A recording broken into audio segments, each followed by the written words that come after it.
Good afternoon, everybody. It is 1 o'clock. It is September 16th, 2025. I am Sheila. You are in the Rubber Ramada room where we act a little crazy in here, where we do true crime. Hey, Sheila, move the mic closer to you. Might help.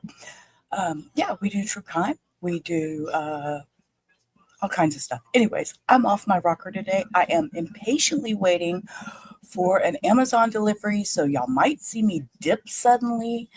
I'll turn the camera off and disappear because I learned I have crazy neighbors yesterday and I need to watch my stuff outside. So with that, oh, thank you, baby. I got muffins in here and Indy's already here this morning. How is y'all this morning? My lipstick is pretty. Yeah, I went with a brown today. I don't know. Just playing around, you know? Me and my makeup. I don't do makeup very often, so I just started doing it again when I started streaming. So anyways, it is what it is.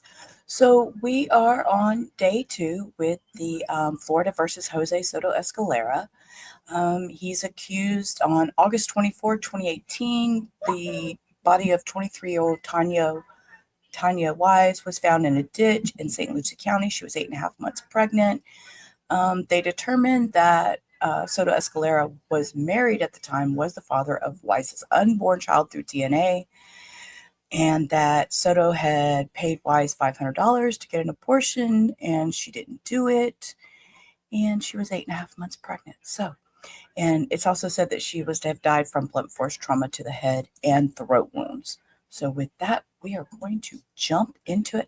I know I seen 80s was here bright and early. His thing says 8:55 a.m. when he was here.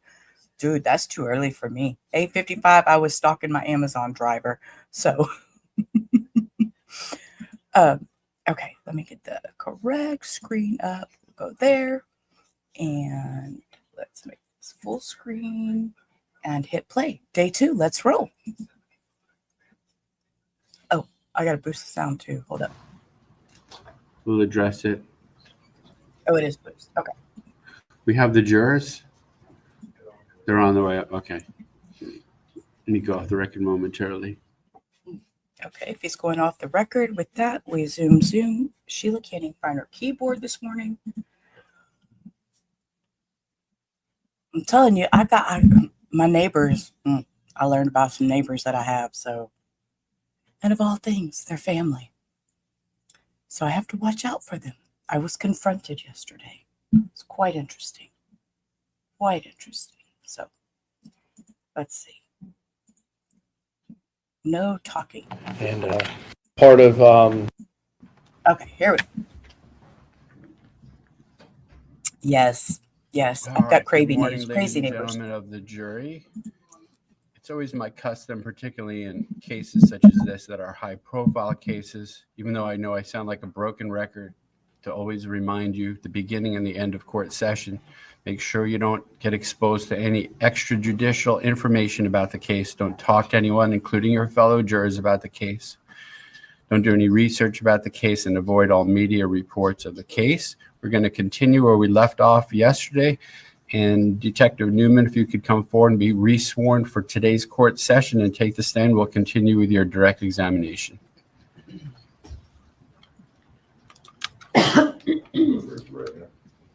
Do you swear or affirm that the evidence you're about to give will be the truth, the whole truth, and nothing but the truth? I swear.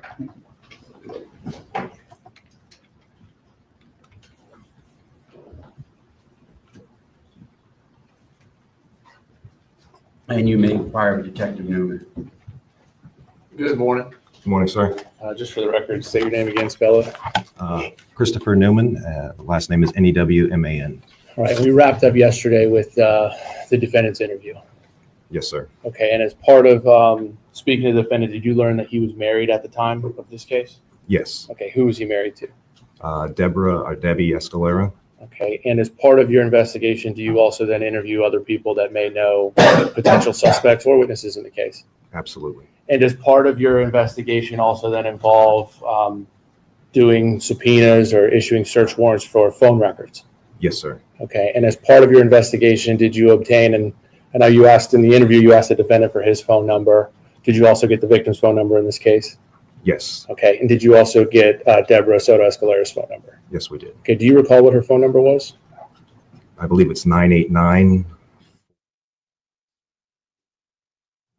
And for now, I don't have any other questions. Thank you, Detective Newman. You're welcome. During your interview with my client, he consented to give a sample of his DNA, correct? Yes, ma'am. Good morning. I'm sorry? I said, yes, ma'am. Good morning. Good morning. And he also consented to a search of his phone, is that right? Yes, ma'am. Okay. And he also consented to a search of his truck, is that right? Yes, ma'am. Okay, and you let him leave with the truck Yes, after ma'am. the search? Yes, ma'am. So he took it home. Yes, ma'am. And during the course of your investigation, you talked a little bit with the state about that. You learned that Tania was also seeing somebody by the name of Bradley Rodriguez, right? Yes, ma'am. And you learned that Tania's mother, Tania actually lived with her mother and Bradley Rodriguez, right? I'm sorry. Can you repeat that? Bradley and Tania lived at Tania's mother's house. Yes, ma'am. Briefly. Okay, and that Bradley was kicked out of Tania's mother's house in March of 2018 because Bradley was violent with Tania. Yes. And you learned that Bradley was possibly one of the fathers, correct? Yes, ma'am. You also learned that there was another potential father of the baby by the name of Mark Burke, correct? Yes, ma'am. And you learned through the course of your investigation that Mark Burke actually had a turbulent relationship with Miss Wise. Is that correct? As I recall, yes, ma'am. And that he had actually abused her and was arrested, correct? I don't recall if he was arrested for abuse. I can't recall that, ma'am. Okay, if I showed you your supplemental report, would it refresh your Yes, recollection? ma'am. Okay. Your Honor, I'm going to object at this point. We can approach.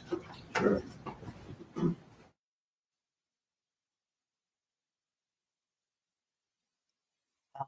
I have to say, she was really being ugly.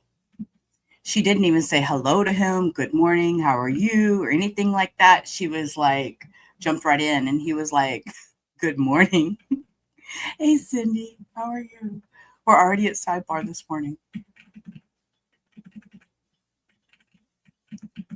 They're already fighting.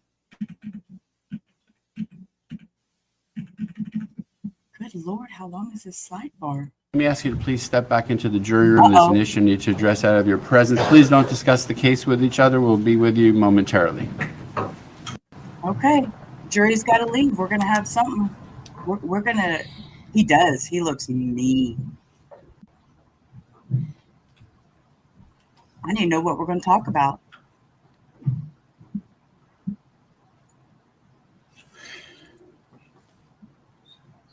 Jury has exited. Just so I can clarify where I'm coming to, also, this is not directly in reference to what we were discussing at the bench, but I did give this some thought at some point during the trial that the reason I would allow this to, it's much like if it's reverse Williams rule.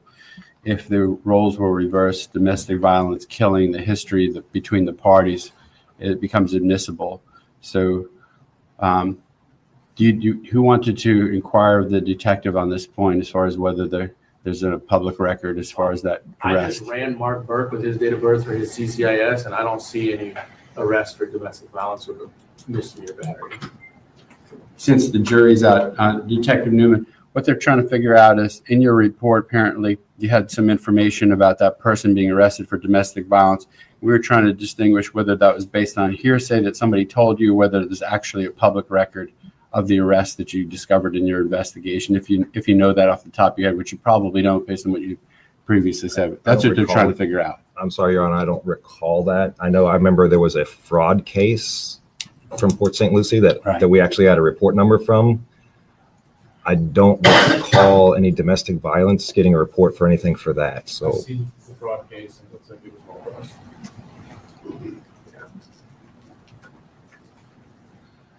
So with that, anything else on the proffer? I would sustain the objection because it does look like it's based on hearsay and there's no actual basis for his personal knowledge as far as there being actual arrest in that regard. Judge, can I, at the time Sure. during your investigation, Mark Burke was under charges, had been arrested for charges with Tanya for a fraud case? yes, and I can't recall the case number, but I believe we did get a copy of that. I think it was Port St. Lucie Police that did the case on that. And they were co-defendants. I believe they were co-defendants. Yes, ma'am. Did you learn during your investigation that Tanya was afraid of Mark Burke because of that case? There might have been people saying that, but with the amount of contact she was still having with him and meeting up with him when he still had an active warrant, I didn't really take that as she was afraid of him.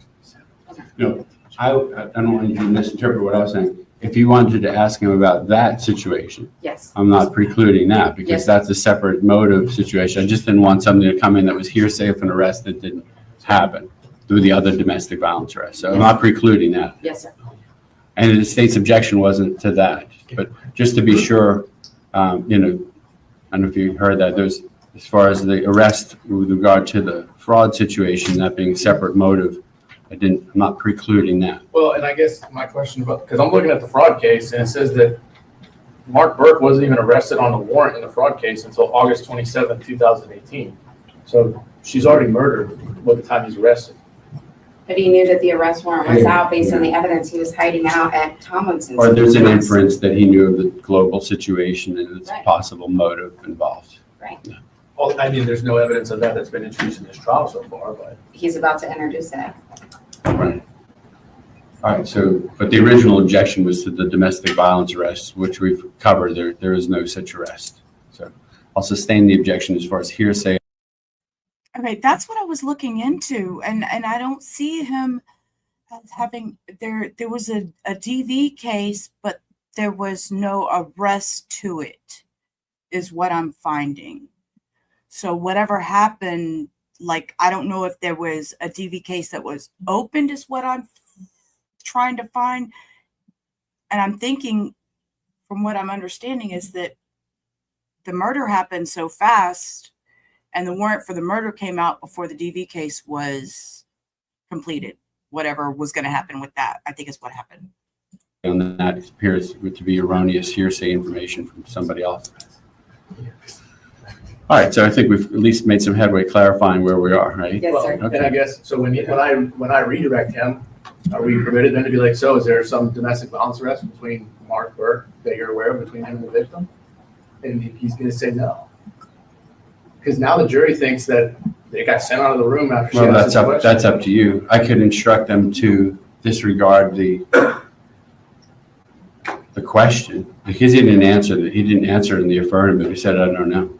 I know. Yeah, that's up to you. My concern is that obviously the appearance of objection gets sent out of the It's room. just part of standard All right. litigation trial stuff that happens. We'll address what we're going to do then. Right. Otherwise, you're left with the argument that there's no evidence of that. That was just the question.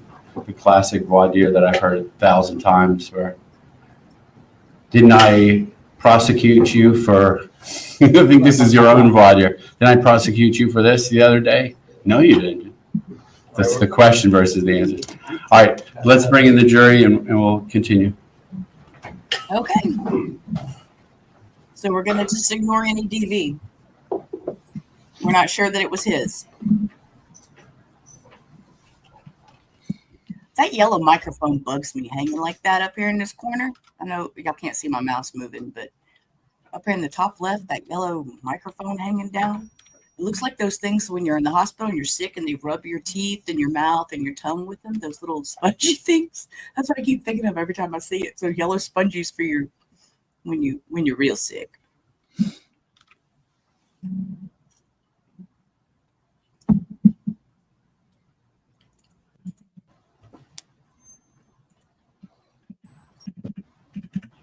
Okay, bring the jury back. Come on, guys.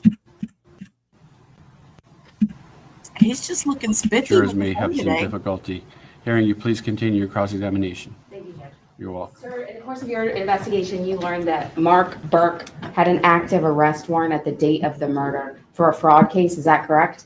Yes, ma'am. And that his co-defendant in that case was actually Tania Wise? Yes, ma'am. Okay. And that Miss Wise was afraid of him because of that case. Is that correct? Well, there had been people that had said that, but she had had numerous contacts with him after he had an active warrant, and she never turned him in. Okay, so the DV was between Tanya and Mark Burke. Mark Burke was her other boyfriend that they keep calling her pimp. And met with him on a regular basis, so I didn't know how afraid of him she was. Okay. And when was the last time she had seen Mark Burke, to your knowledge? I believe when I interviewed Mr. Burke, he said it was the week of her disappearance, and she had performed oral sex on him in his car. Okay. And I think during your direct with the state that you said Miss Wise had been talking to a person by the name of Giovanni Alvarado, that you learned that. Is that correct? Yes, ma'am. Okay, and actually she was supposed to, on the night of her murder, meet up with Giovanni Alvarado. Is that correct? That's what several people were saying. Yes, ma'am. Okay, and that during the course of your investigation, you also learned that a gentleman by the name of Jared Christie had dropped her off at her mother's house on the night of her murder. Is that correct? That would be, that was Mr. Casino, right? Correct. He goes by the street name Casino, but Yes, his ma'am. legal name is Jared Christie. Yes, ma'am. And during the course of your investigation, you got a DNA sample from Bradley Rodriguez Jr. Is that correct? Yes, ma'am. And you got a sample of DNA from Giovanni Alvarado, correct? I believe so. Yes, ma'am. And you got a DNA sample from Mark Burke, correct? Yes, ma'am. And did you get a DNA sample from Jared Christie too? I don't recall. Okay, you don't remember if you got that one? No, ma'am. I have no further questions for this witness. No questions. Subject to recall. Thank you, Detective Newman. You may step down. You're subject to recall by the attorneys. Please make sure they have contact information for you. And the state's next witness or item of evidence. Yes, sir. The people of the state of Florida call, excuse me, Agent Kelly D.P. Trantonio.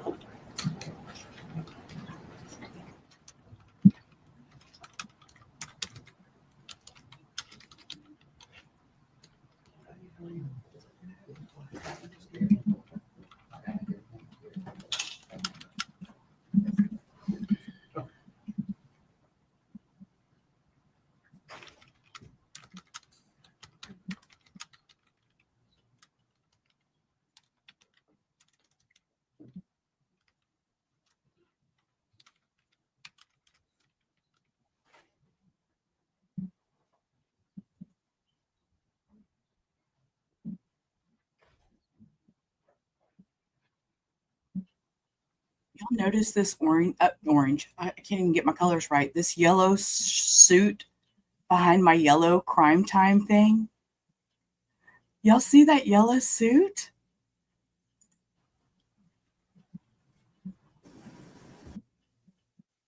Another sidebar? What the hell? Comfortable in there, and we'll be with you as soon as we can. Don't talk about the case. They didn't even talk. What happened? What happened? Be sure it has the contents. Look at the. Okay, let's see what happened. All right. So Miss Mitten's going to look at the thumb drive to be sure it has the contents that were agreed upon. It may have other matters in that. We're being abundantly cautious in that regard, taking the extra step to make sure there's no error introduced in the trial by inadvertently introducing something that wasn't intended. It's going to take some time to do that. Should we take a break while you do that, or stay on the record? Being on the record might put more pressure on you, right? Sure, we'll go off the record and give you some time. Just let me know when you're ready. Everyone else can be in recess. We'll just be in recess until that's done. Bless your heart, Indy. I don't know who Yellow Suit Dude was. All right, we're going to zoom. We're not in this. I don't know what is going on with this courtroom. They are just not with it. Mobile records there. Hold on a second. We have the cadet issue here. How many cadets do we have like this? 31. Okay. What do you think of, when the defense had an objection to them coming in, but I don't know if you do, now that you see what they look like, I'm not sure you would associate that with law enforcement. They look more like no offense, they look more like a church group to me. So no problem with them coming in. Just look like students. I could even tell I've had this come up before in 2 decades.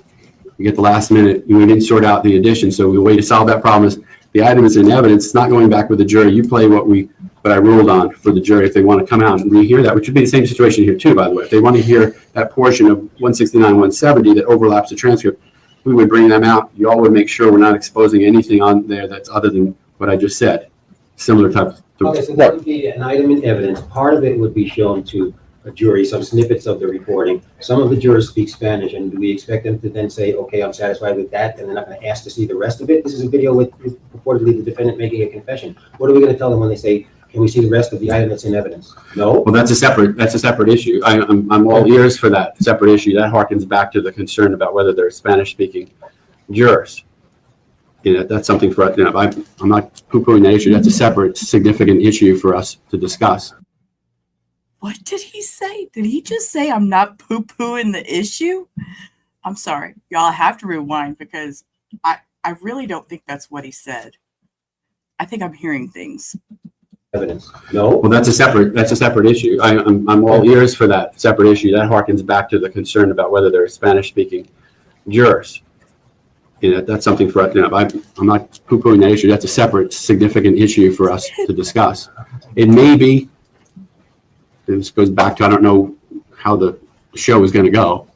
Maybe that if you are going to play parts of those just to verify that there really is a basis for this, there really is, that you do it on something that you both agree on, that there's no contest about whatsoever.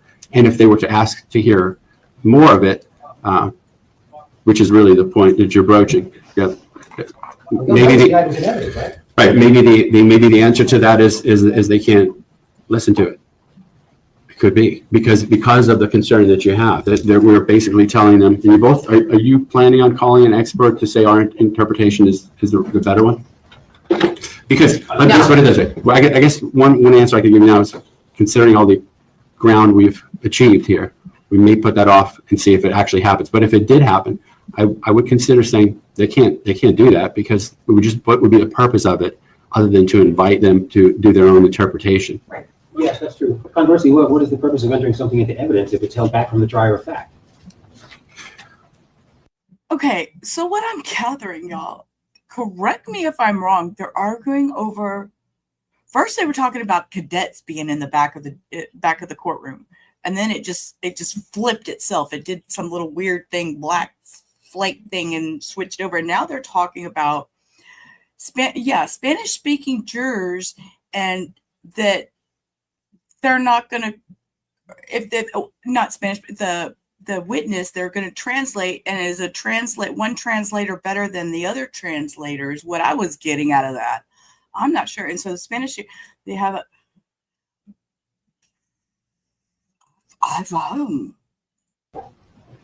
It's what Mr. Cormier said. Just for the purpose that it's in evidence, the jury can't hear the whole thing, but they're establishing the basis that there's a corpus for the interpretation. And if we had more than 8 days, we would have made a way to redact this. But obviously, we can't do it with everything that's going on in a short amount of time. It's functionally impossible with all the witnesses and things that we've been dealing with. So I guess your point there in the last point, the only alternative otherwise would be only to put in evidence the state's actual transcription of that. But that does seem awkward because the jury has no idea of where it came from. We would certainly object to any transcript coming in as anything but an aid to understanding.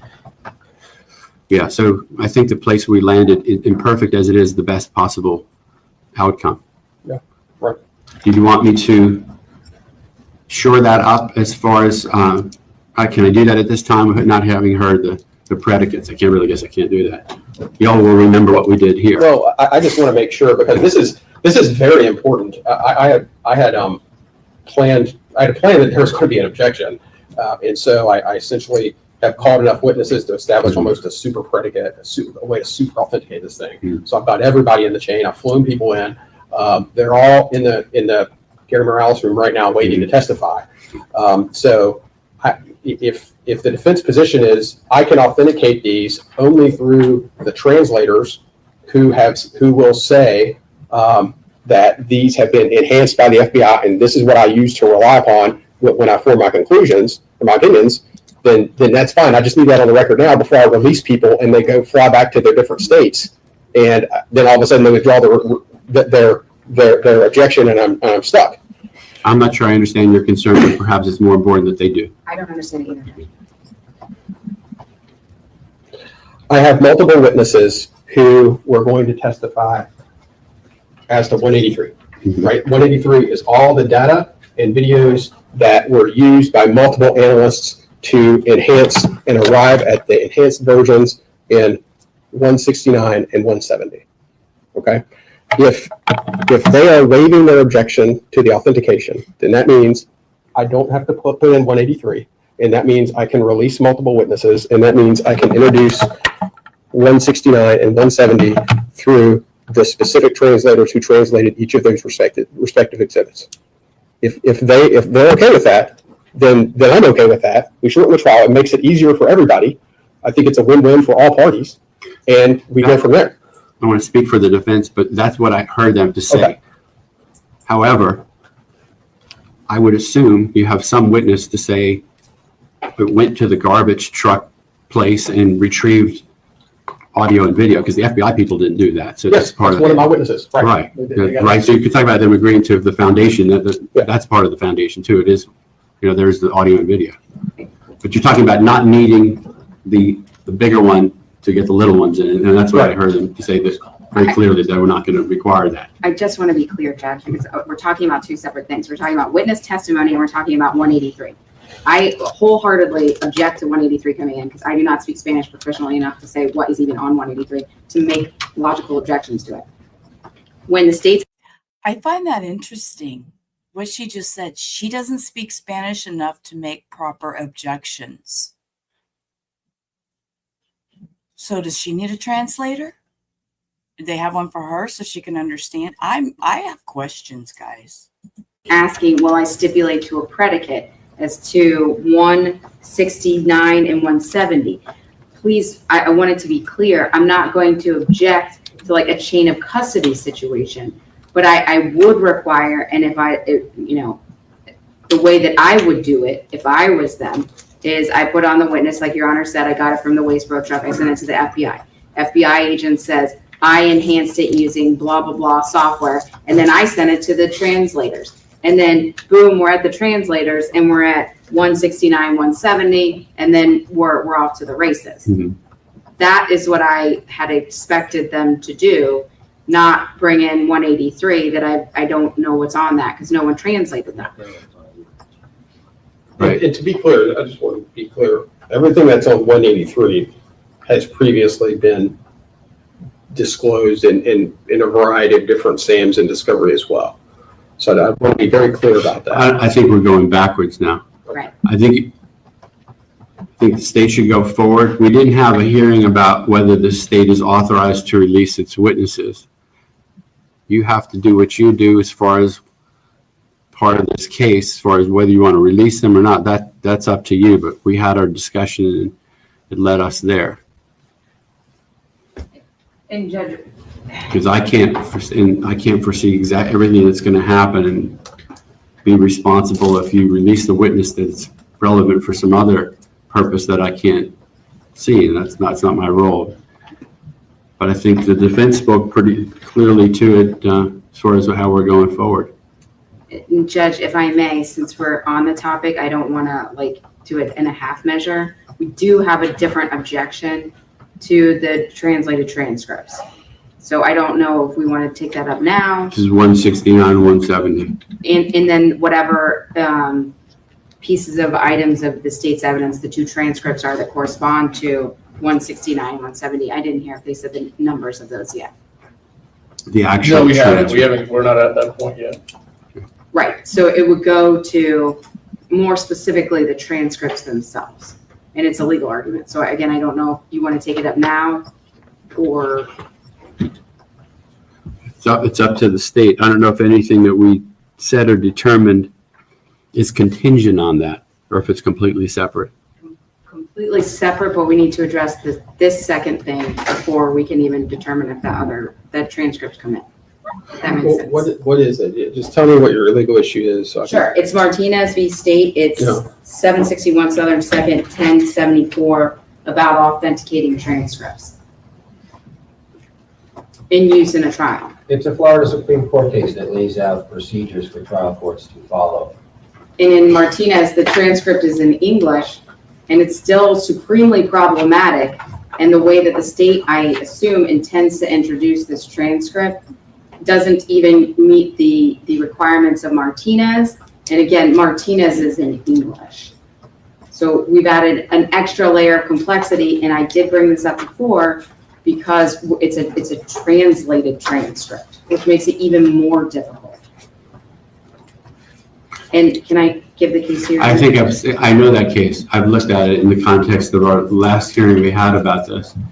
And when I look at it, frankly, I determined it's not on all fours. It's a different legal situation here. This is a different situation. Judge, if I may, Yeah. Just so that the record's there, and I want to make sure that I lay this out specifically for the record. It's a use of a transcript of the defendant Martinez, and his wife is a participant in the conversation in the transcript, much like Eric Alvarado is a participant in the conversation of the translated transcript in our case. And it starts on page 8, first column, and they talk about the recording itself, and they say to a large extent it's unintelligible and therefore incomplete, which is what we have in this case as well. There's many portions that are unintelligible, even in the FBI enhanced In that one. case, though, in all cases such as that, there was not an actual interpreter on the stand subject to cross-examination regarding his or her testimony, which is what we're going to have here. And the transcript just memorializes their actual testimony here in court, meaning could literally not put the transcript in evidence, which would be the other way to go.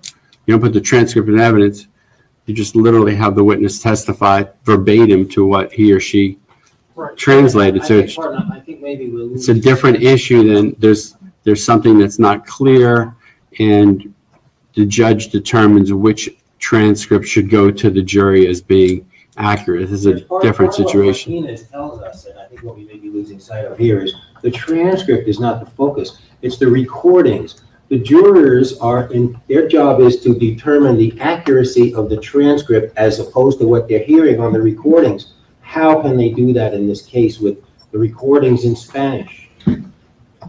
It doesn't matter what the translator says. The jurors have to hear and compare. They can't just take the word of the translator. They would have their own translator that they present during their case for what they say is not consistent with our translated version. And that conflicts with what we talked about before. In that case, the state puts in the, as far as they're not limited to just plain 16970 for parts that you all agree on. They put the whole thing in. And then we're left with the jury. If they speak Spanish, they're able to do that. There's nothing prohibiting them from doing that.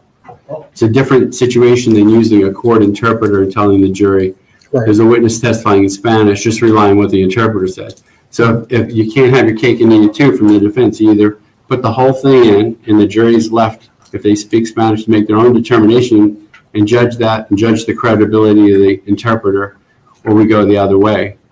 I'm fine either way.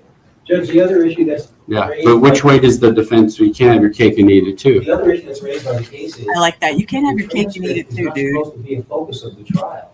Now, how is this not going to be a focus of the trial? You already earlier opined when we started discussing this motion that this is an extremely critical issue in the trial.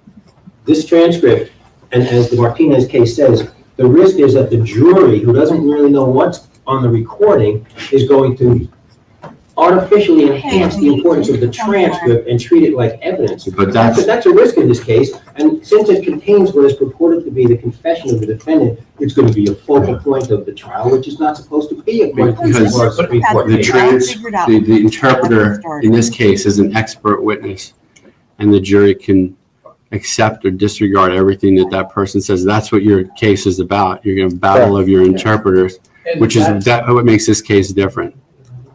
Well, that argument would be true then in any case where a defendant confesses in a different language. Right. And we had to have it translated. That argument would be there. And, Right. and I know you also, there are supplemental, or there's instructions during trial for the use of transcripts when it's either in dispute or if it's not in dispute. It even addresses, I know some of you speak Spanish in this case, you have to rely on what the translation is. But those to me, Okay, how can he say that? Although you speak Spanish, you have to rely on the translation. So if you understand it as saying something different and the translator says it one way, you're supposed to believe what the translator says? This is a lot, guys. are red herrings on both sides. That's dealing with a totally different situation. You have a Spanish-speaking witness and an interpreter. It's a different situation here. And I think I mentioned too previously, I do not want to be commenting on the evidence in this case. You have a dispute between interpreters, or at least you had a dispute. So maybe the situation now is that the defense said they're not calling an interpreter, so they have a battle of the experts. Judge, can I just Yeah. read part of it? But it's not helping me because I don't know where we're going factually and what we're going to get to. Well, you, Now, you do have to make an independent interpretation. According to Martinez, the court should But let's also make an wait, independent determination. Mr. Burns. Let's lay the foundation. This is what's going to happen. You're going to get 169, 170 come into evidence as an enhanced version of the garbage truck audio and video. The audio, right? Then the state's going to call an expert interpreter to say, I'm an expert interpreter. I listened to it. This is what's being said, and I'm using my expertise and skill to say that.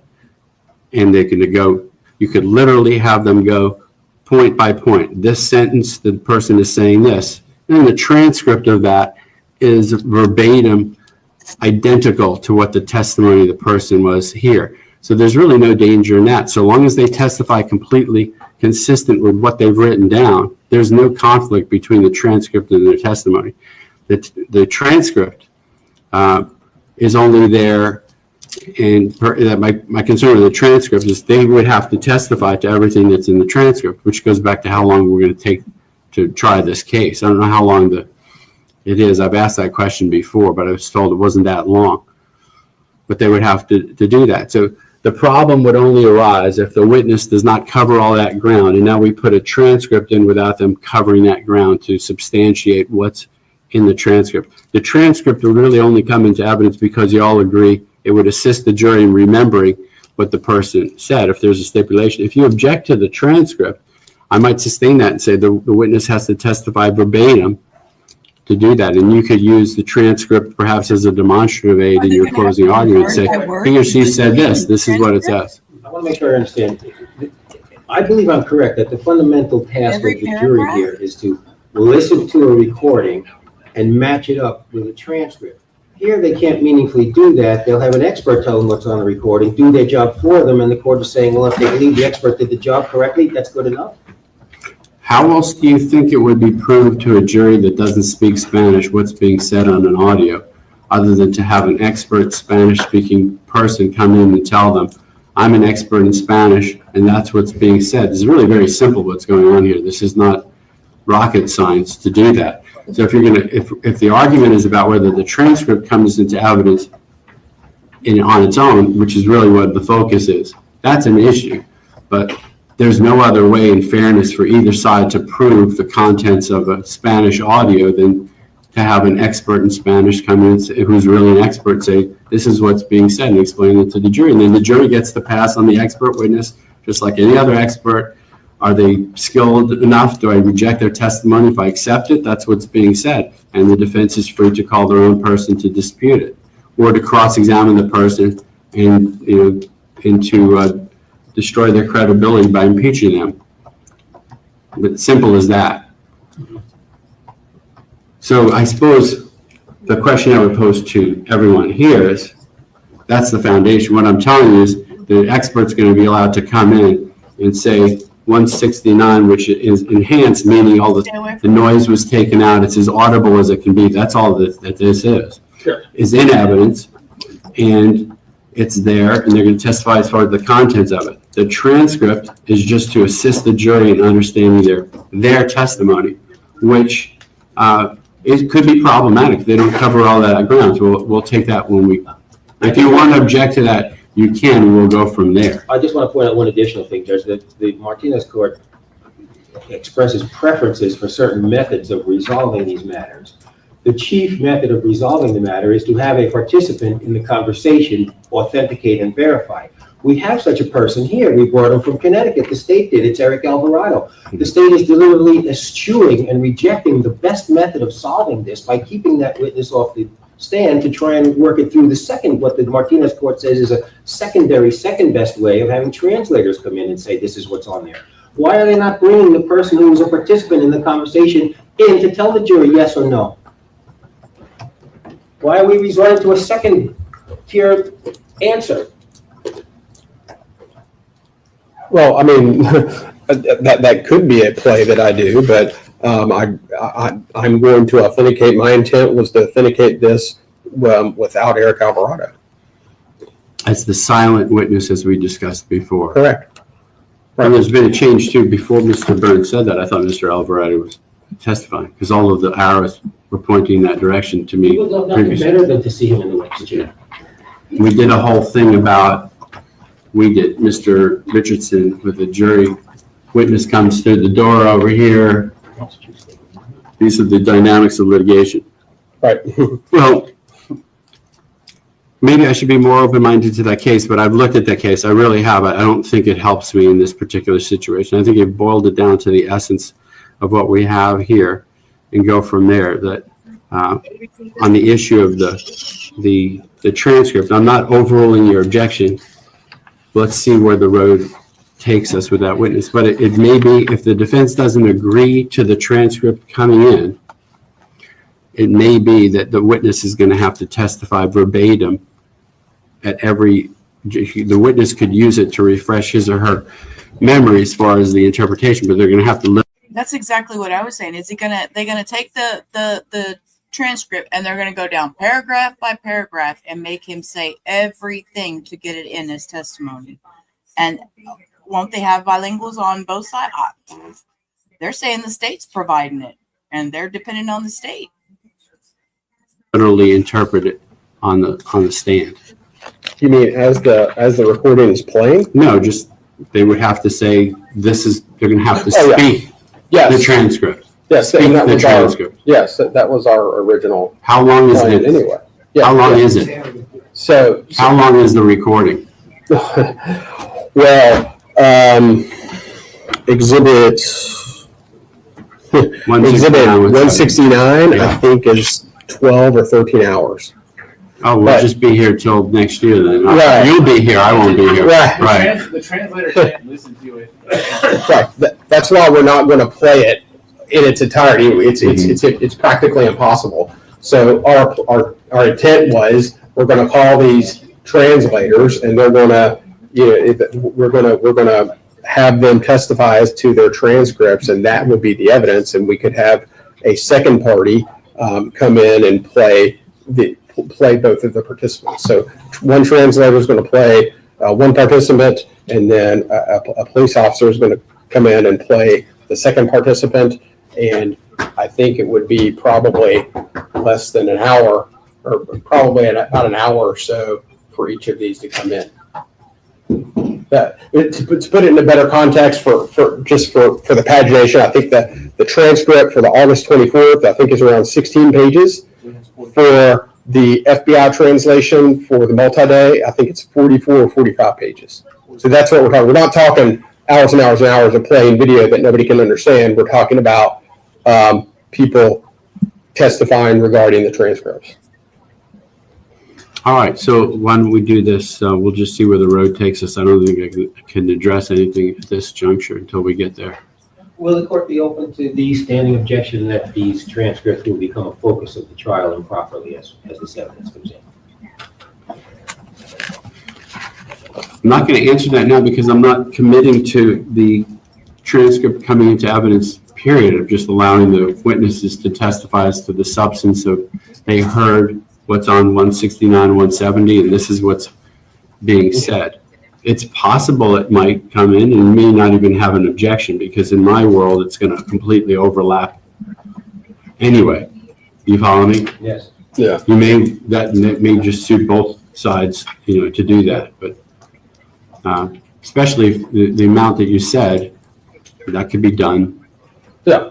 Speak the transcript, essentially, where they're describing, I listened to this is what's being said. Yes. For all we know, the jurors going to be writing it down on their notepads as well. I bet you they will. Yeah. That was the plan. So the reason I answered you that way is you're presuming that I was going to admit the transcript. I may not. Right? Okay. All right. So we've hashed that out. And the irony is we're not even headed into that testimony right now. We're going back into the We're doing DNA. Yeah. We're still on the DNA. All right. So do you want to bring in Mr. Walker and resume his testimony?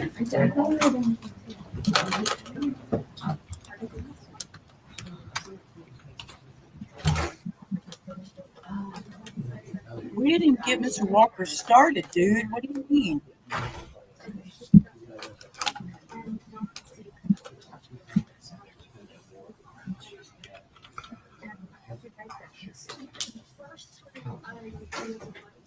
I said, I don't want to do this for 30 years. I don't want to have you trust. I need to find out for the state district. I get so here. So, do everything I can to support the candidates. Y'all, how did we do this? I don't know how mine got way down here. We got to the after the lunch when we didn't even watch.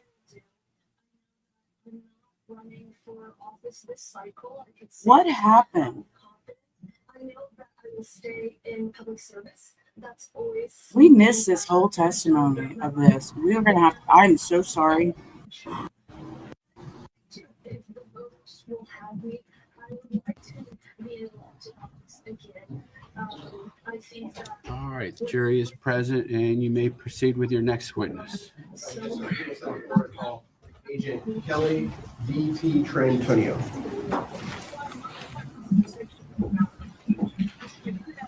We had to go back. It fast forwarded and it went past the lunch. All that happened after lunch. So we got to watch what happened before lunch, and then we'll skip back to after lunch. I don't know why it skipped like that. I need to watch that better with us starting later.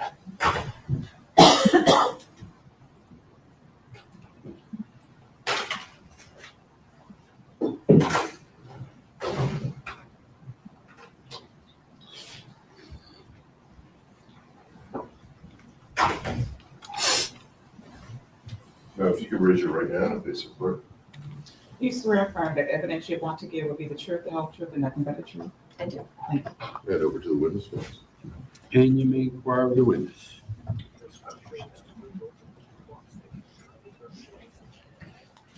Good morning. Good morning. Can you state your name for the record and spell your last name, please? My name is Kelly D. Pietrantonio, Dipietrantonio. Okay. And Ms. Deepin, what do you do for a living? I'm a special agent with the FBI. Okay. And can you give us a thumbnail sketch of your education, your training, and your experience, please? Sure. I have a bachelor's of arts and a master's of science from Long Island University. After becoming before becoming an agent, I went to Quantico, Virginia, and did my 20-week training to become an agent there. I'm also part of the FBI's Cellular Analysis Survey Team, or CAST as we call it, CAST. And to become a CAST certified agent, you have to, just like anything else that you don't know what you're doing, you start with a basic class, very simple. It's about a 2-day class, and we learn about the different providers. When I say providers, I'm talking about AT&T, T-Mobile, Verizon, US Cellular.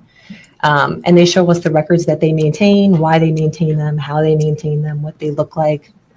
And then we figure out all of those records, and we figure out a way to actually plot those on a map so you can visually see where these phones possibly were when they were making a phone call or sending a text message or initiating a data session. After the basic class, you're paired up with a mentor, and you go back to the field, you work your cases, you practice some of these records on your own.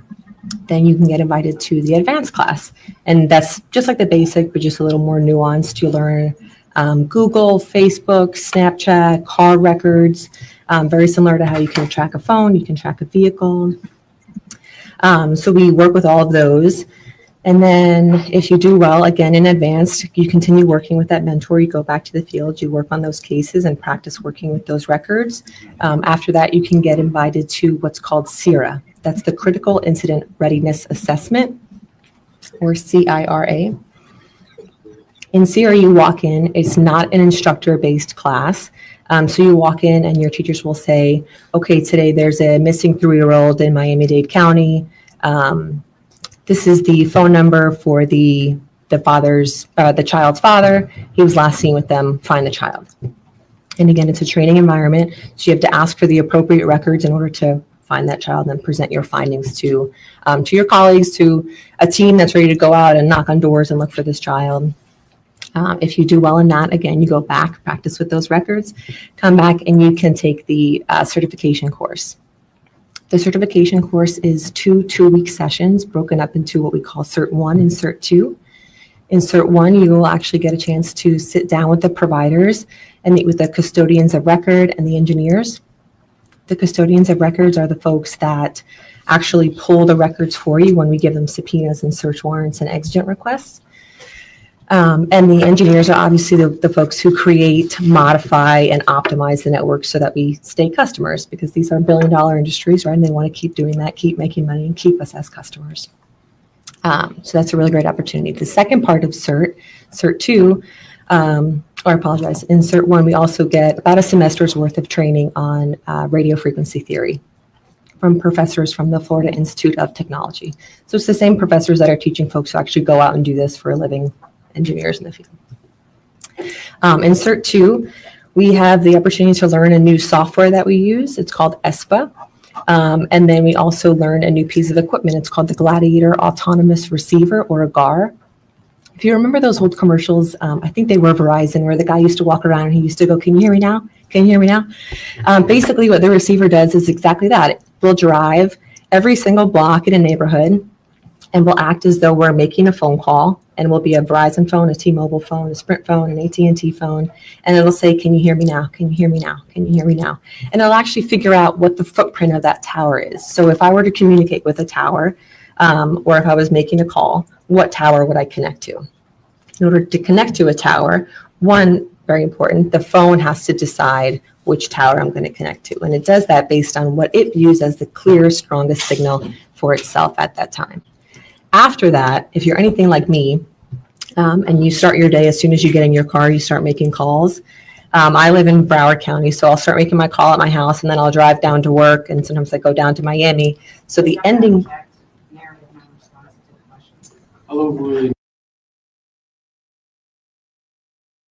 Sorry, I need to unmute myself. She's objecting. She's saying narrative non-responsive. Honey, she's given her CVV. She's given her studies.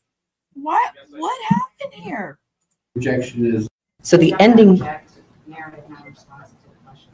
I'll overrule the objection is that a preface to the overall testimony. You could continue. You were driving in the scenario. Thank you. So I'll start at my house, and then I'll continue driving until I get to work. If I'm headed to Miami that day, my ending tower will be in Miami. So both providers, in this case at least, provide both the beginning and ending towers for your records.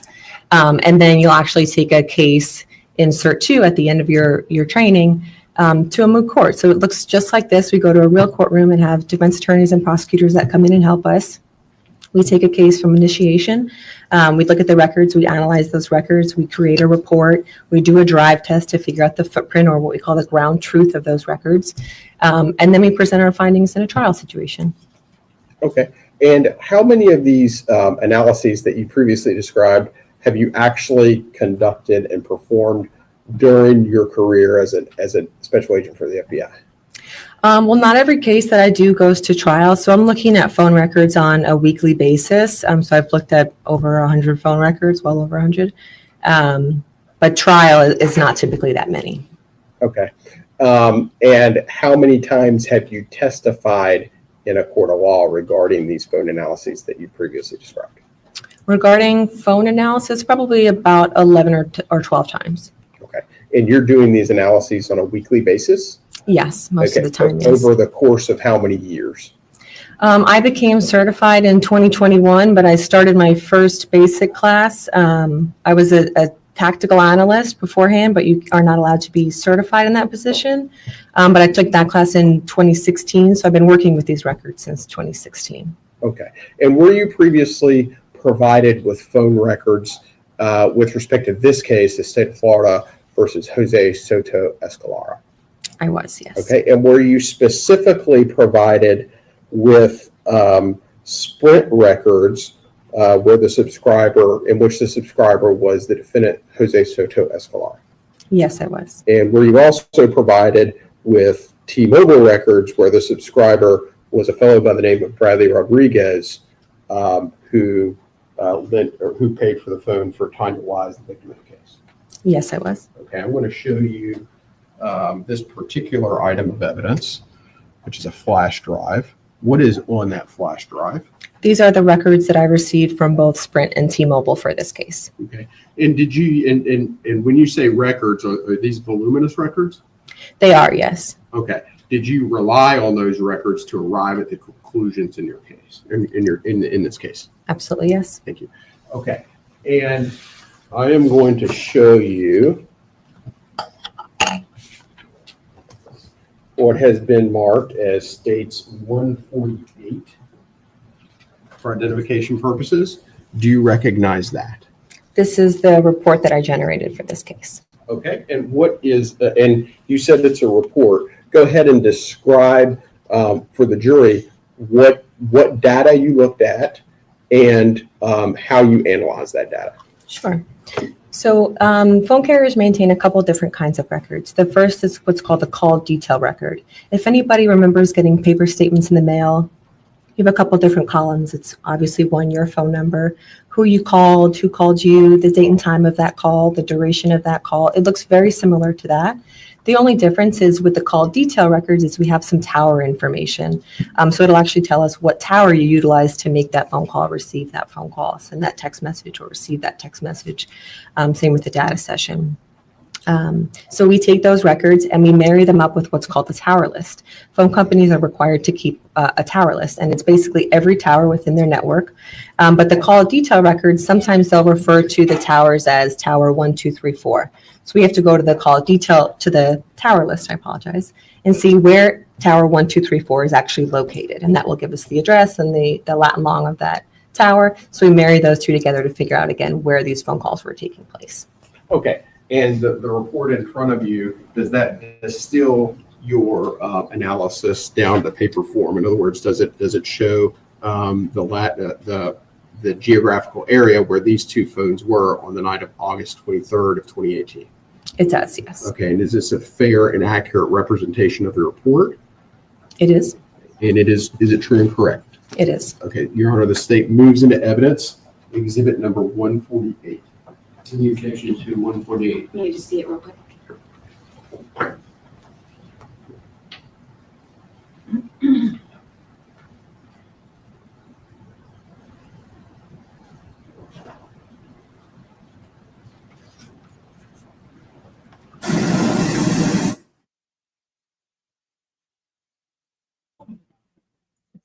They went to static.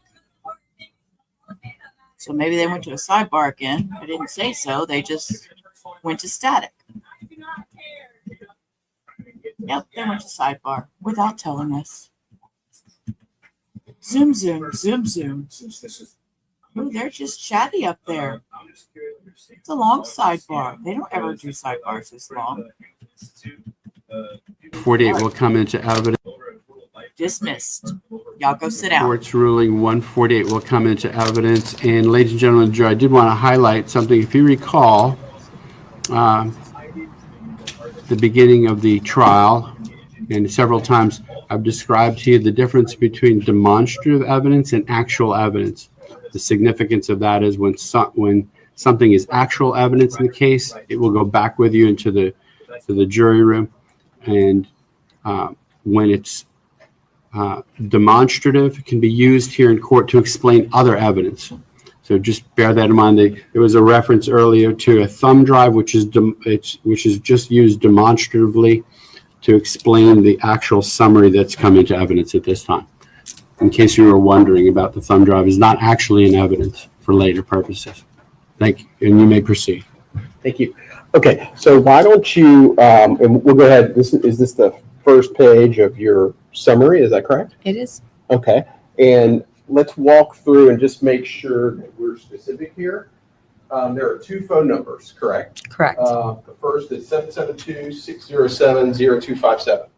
Okay, which individual is that phone number associated with? That's associated with Tania Wise. Okay, and then the second phone number, 772-200-61. Which individual is that associated with? Mr. Escalera. Okay, if we could advance to slide 2. So, and I think you described a lot of this already, but why don't you go ahead and just put a briefly summarize what we're looking at here. Sure. So this just says what I did in my involvement in this case. I was given some records. I was given points of interest for this case and times of interest, as well as dates of interest. I mapped the records around those dates, times, and locations of interest using my software, and then I drew my own conclusions from those records. Okay. And go ahead and advance to slide 3. So what are we looking at here? This slide just shows examples of cell phone towers. Something I think that it's important to note here is just because you see a cell phone tower doesn't necessarily mean that your phone is communicating with that tower if you're close to it. So for example, I have Verizon for my personal phone. So my phone can only see Verizon towers. I may be standing underneath an AT&T tower. My phone doesn't even recognize that tower. So just because you're close to one doesn't necessarily mean that your phone is talking to that tower.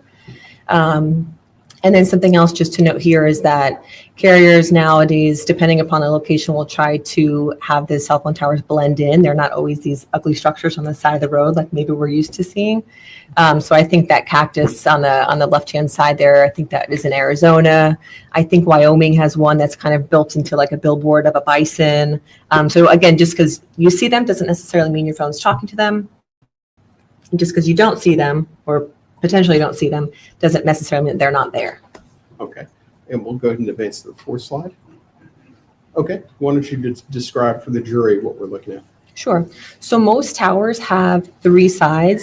Some towers have 6 sides. Some have 1. Those are called omnidirectional towers. But for the purpose of this report, I think most of the towers in this report had 3 sides. When each tower is placed on Earth, it's not always pointed in the same direction. So we call that the azimuth or the orientation. And that's another column that we'll see in those call detail records. The carriers will let us know how the tower is oriented so we know which direction the signal emanated from the tower to the phone. If you look at the photo all the way to the right, that's how I'll display cell sites that were that the phone interacted with. That shaded area does not show where the phone was located. That simply is just a guide for the direction the signal traveled. So it can or cannot be within that shaded area. And then a good way, I think, to think of my report, this is kind of a weird comparison, I know, but see how those lines are straight and it's very neat and kind of sharp looking?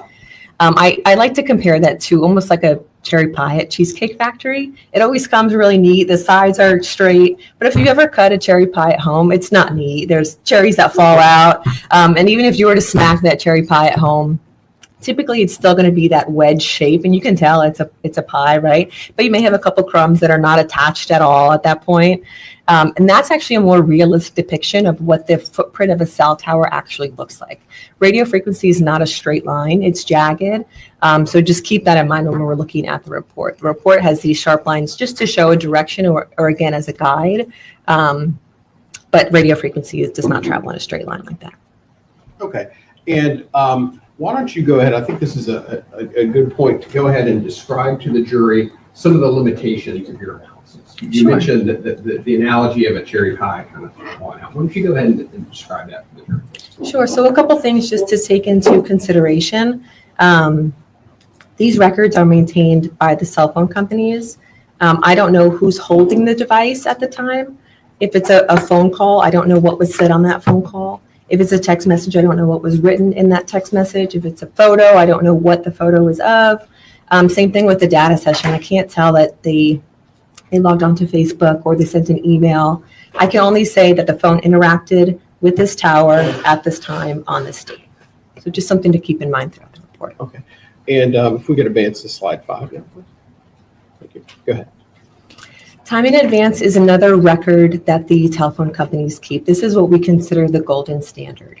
Time in advance is a record that will it's a signal that's sent from the tower to the device and back to the tower.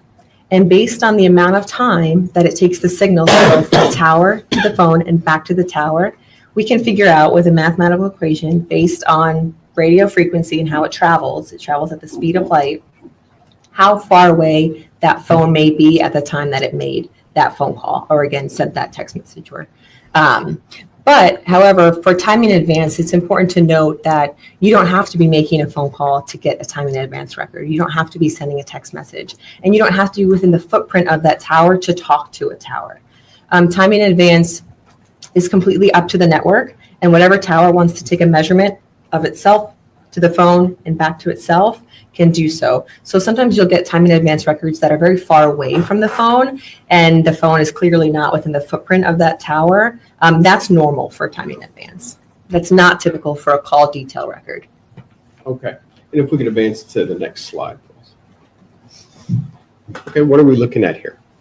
This is the phone number ending in 0257. So T-Mobile, anytime somebody signs up for their services, they keep a subscriber log. This phone is registered to Bradley Rodriguez, but again, used by Tania Wise. And it just says when they started their service, ended their service, and then a couple of other information about the actual device itself. Okay. And if we could advance to the next slide, please. This is the same thing, but for Sprint. This is for the number ending in 6163, subscribed to Mr. Escalera. And again, it just says when he started his relationship with Sprint, and then that the phone was maintained by him as a subscriber, his address, information like that. Okay. And the next slide, please. This is basically the same thing, just how Sprint kind of use it on their screen in their own program. But again, we can see that the phone ending in 6163 is subscribed to Mr. Soto Escalera here as well. Okay. Is that this name right here for the Soto Escalera? Yes. Focus in. Okay. And the next slide, please. Okay. And if it would be easier for you, if you would don't mind stepping down and kind of walking the jury through what we're looking at.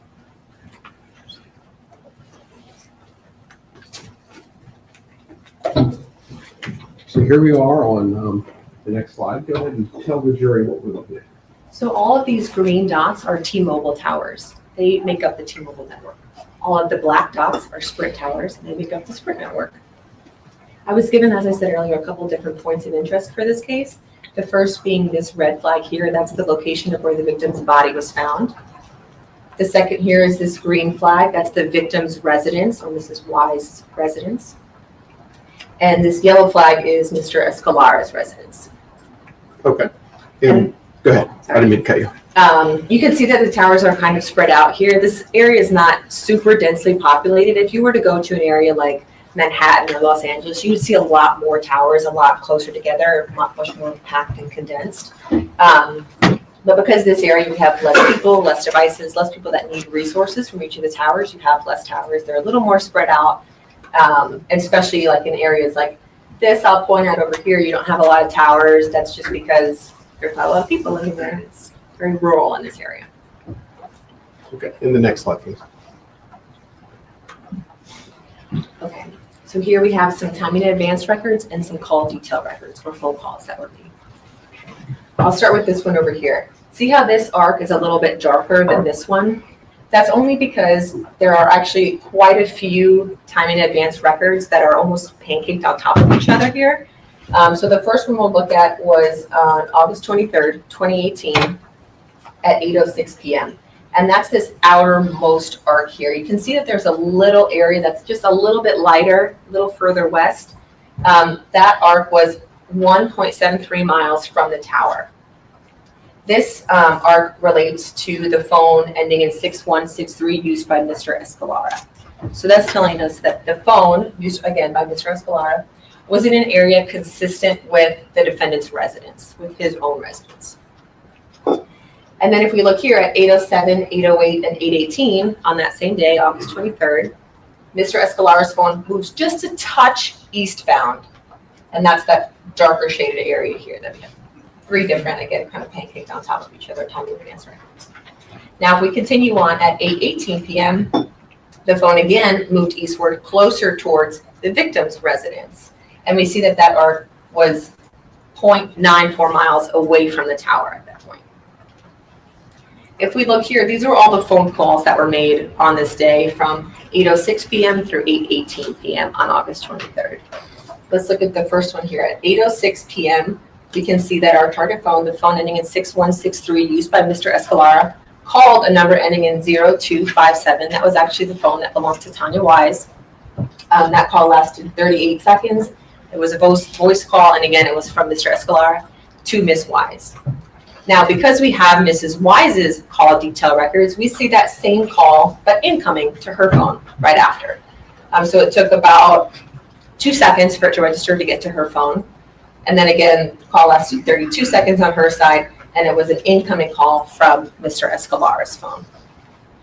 Then Mr. Escalera at 8:07 and 8:08 p.m. calls 2 people. The first has a phone number ending in 3288, and the second a phone number ending in 8475. And then if we continue on again, just like the first 2 calls we saw that kind of were the same call really, we have that same instance here at 8:18 and 15 seconds. Mrs. Wise's phone calls Mr. Escalera's phone. And then we see the incoming call on Mr. Escalera's phone from Mrs. Wise, again at 8:18.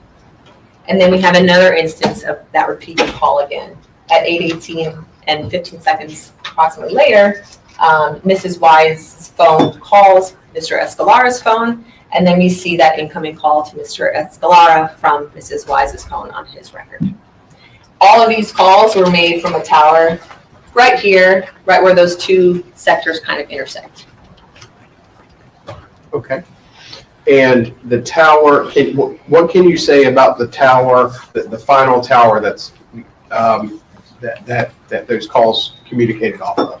Is that, how close to that is the victim's residence? How close is the tower to the victim's residence? I'm sorry. So here's our key, but clearly less than a mile, maybe a block or 2 away from her residence there. Okay. Okay. And then if we could advance to the next slide, please. So what are we looking at here? So this is at 8:25 p.m. And then we have a couple different records that are just spread out by a couple different seconds here. So we'll start with the first one at 8:25 and 27 seconds.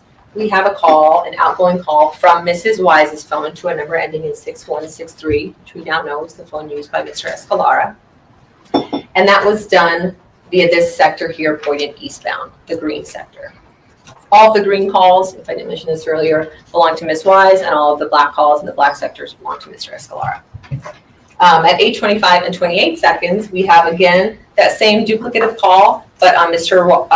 Escalera's record. So we can see that he received an incoming call from a number ending in 0257, which we know belongs to Ms. Wise, and he used this sector to receive that call. So towers may be in the same spot, and what companies will do sometimes is it costs a lot of money to build these towers. So once a tower is already built or constructed, they'll just put their antennas on top of each other. So sometimes you can see different layers, and sometimes it's different layers of the same network. Sometimes it's different networks or different providers. But it looks like the towers are very close together, if not the same tower. The sectors are just different because remember how I said they orient their towers differently? So his tower, and specifically his sector that he used, is oriented just a little bit further north than Mrs. Wise's was here. Then at 8:25 and 50 seconds, we can see that there was a time in advance record for Mr. Escalera's phone that put him about 0.45 miles from the tower. Within 0.4 miles is Mrs. Wise's residence, which you can see here by that green flag. Okay, so is it fair to say that Mr. Soto Escalera's phone is within 0.4 miles away of the victim's residence on August 23rd, 2018 at 8:25 p.m.? Correct. I would say this is an area that, or his phone is utilizing a tower that is consistent with being at or around her residence. Okay. And if we could advance to the next slide, please. Okay, so what are we looking at here? It looks like we're looking at the time frame between 8:44 p.m. and 10 p.m. on August 23rd of 2018. Is that correct? That's correct. Okay. Let's go ahead and walk the jury through your analysis, please. So we have a couple of different things on this slide. I'll start with Mrs. Wise's phone down here to the south of the map. At 8:44 and 8:45, she made 2 calls, and she utilized a sector that was facing southbound, right here, kind of adjacent to the Florida Turnpike.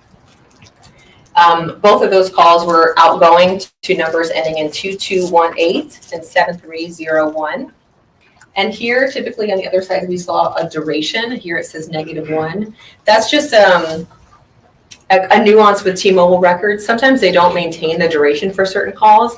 And when there's no duration populated in their call detail records, our software will kind of tell us that by just inputting a -1. So it's not that the call was -1 seconds. Obviously, that's impossible. There was just no duration noted there. Let me stop you there if you don't mind. Sure. Is it accurate to say that at 8:25 p.m. until 8:44 p.m., the phone for Miss Wise traveled north? Yes. Yep, because if you remember at 8:25, the phone was further south down here by her residence. Okay. And the same question for Mr. Soto Escalera's phone? Correct. So we don't see him over here, but we do see him even further north. And again, if you remember from the last slide, he was in that same general area of her house, just like Ms. Wise was. Okay. So go ahead. Thank you. Go ahead and pick up on your analysis. Sure. I'll switch over to this center call out box right here. We're going to start with this call at 9:51. That was a outgoing call made from Mr. Escalera's phone to a number ending in 7131. And then this actually, if you remember earlier, I think I mentioned that the phone itself decides what tower it views as the best tower to make that call at the initiation of that call. And that's really important because the network takes over at the ending part of that call or anywhere after the initiation. So you can skip 10 towers, you can only have 2 towers in a call, you can have 1 tower. So the phone decides at the beginning of the call what tower it's going to connect to, and then the network takes over. So here you see how we have a 38-second call. Here's a 38-second call, and it's just 38 seconds after the first one. This is actually the ending tower for this same call. So that's why we don't have a phone number over here as well. So the call started over here from this tower and ended on this tower. Now, in between those two, we have a timing in advance arc. And cell phone coverage kind of works similar to a sprinkler system in your yard. You want to have a little bit of overlap just so you don't drop calls because, again, these people are in business to make money. If you're dropping calls, you're going to leave and you're going to go to another provider, right? They don't want that. So what they'll do is they'll create a little bit of overlap, but not too much that it overflows your lawn and your lawn is overflowed with water. In the radio frequency world, that creates what's called a lot of noise in the network. And it gets difficult for the phones to hear the towers to hear the phones, and vice versa. Based on how short this call was and where this timing in advance point is, you can see that it's almost right in the middle of both of those towers, which tells me, knowing that there's no more towers in between here, that the phone was likely in this area when it made that phone call. After it made that phone call at 9:52, we'll go to this one at 10 p.m. here. Mr. Escalera's phone made a call to a number ending in 8475, south of that initial call from the slide, but again, using a sector that was pointed northbound. And that's this one right here. And we can see that the timing in advance arc for that tower was about 1.3 miles away from the tower. I think that covers this slide. Okay. And let me ask you this. What is the closest point that the defendant's phone, Jose Soto Escalera, got within the intersection of Johnston Road and Russo Road, which is our crime scene? So this right here, this red flag is, again, the crime scene where the victim's body was found. This to the tower is 4.33 miles. I would say that that is probably less than 2 miles away. Okay. And does that include the outside of the crime scene as well? Yes, it does. Okay. And if we could go, I believe that's the last slide. If we go to, okay, that is the last slide. Okay, thank you. You can. Thank you.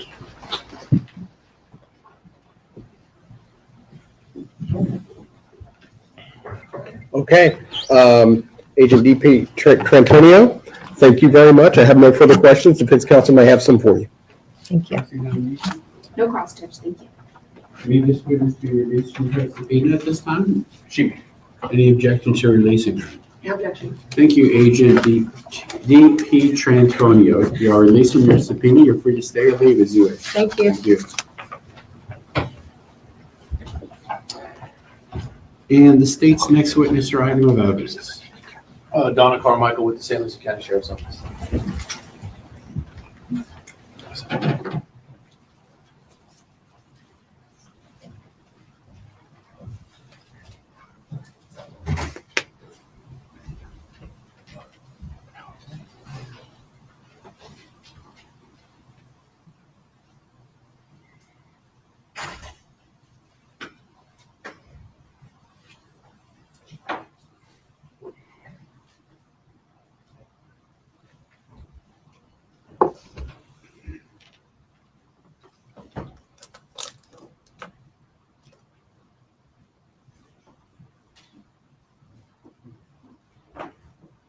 Yes, sir. All right. What did you retire from doing?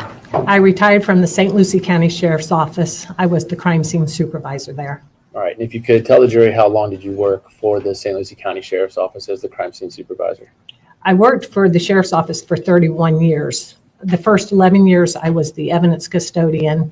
For 12 years, I was a crime scene investigator. In the last 8 years, I was the supervisor of the unit. All right. If you could tell the jury, what was your background and your training and experience that allowed you to be able to do that job and work all the way up to the supervisor for the St. Lucie County Sheriff's Office?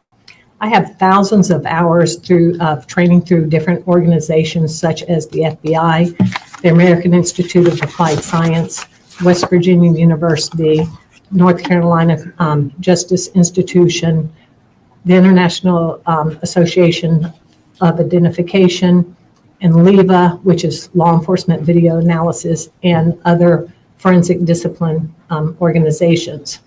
Through that, the training is through documenting scenes, processing evidence, video analysis, latent print analysis and comparison, homicide scenes, death investigations, shooting investigations, to just name a few of the different types of training that I attended. All right. And as far as the crime scene supervisor, were you employed in that capacity back in August of 2018? Yes, sir.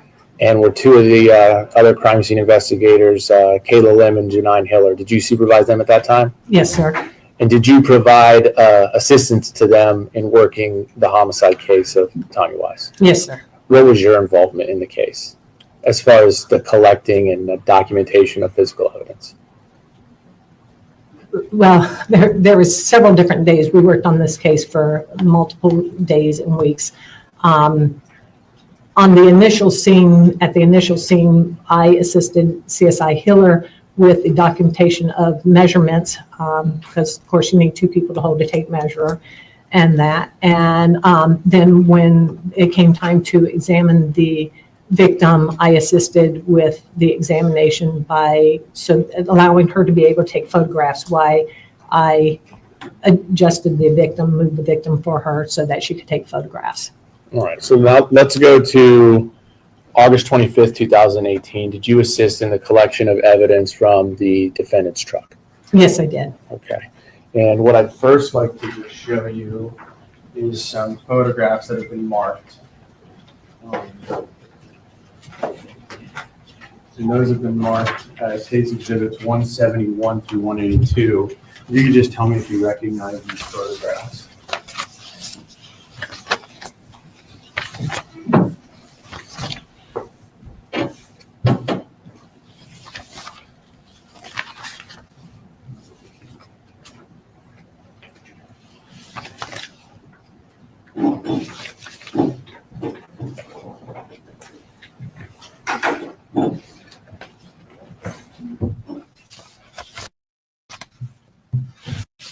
These are the photographs that I took that day And where did you take those photographs? at the St. Lucie County Sheriff's Office in the Criminal Investigations parking lot. And what are the photographs of? They are photographs of the defendant's truck, a silver Dodge Ram truck.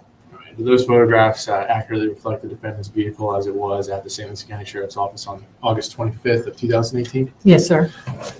At this time, the state would move into evidence with remark for identification, states 171 through 182. Need evidence. Just the same.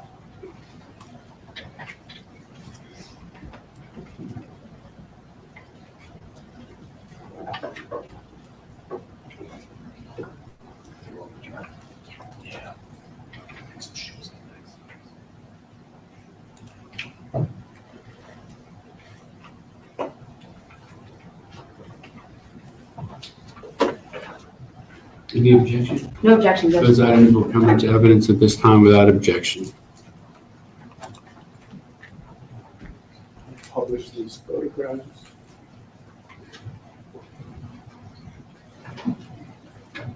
All right, so we have State's Exhibit 171 up on the screen. Where is this parking lot located? It is on the west side of the sheriff's office in the fenced-in area, which is normally employee parking for the detectives. All right, and then we're looking at, this is a side photograph, passenger side of the defendant's truck. Yes, sir. All right, State's Exhibit 172. I think we can see you in the reflection of the tailgate. What is it? What are we looking at here? The rear tailgate area in the back of the pickup truck showing the license plate number. State's 173. That is the driver's side of the vehicle. Okay, why do you take all these different photographs? We do it to show if there's any damage or any other evidence that might be easily seen with through taking photographs and to show the condition of the vehicle when we first see it. 174.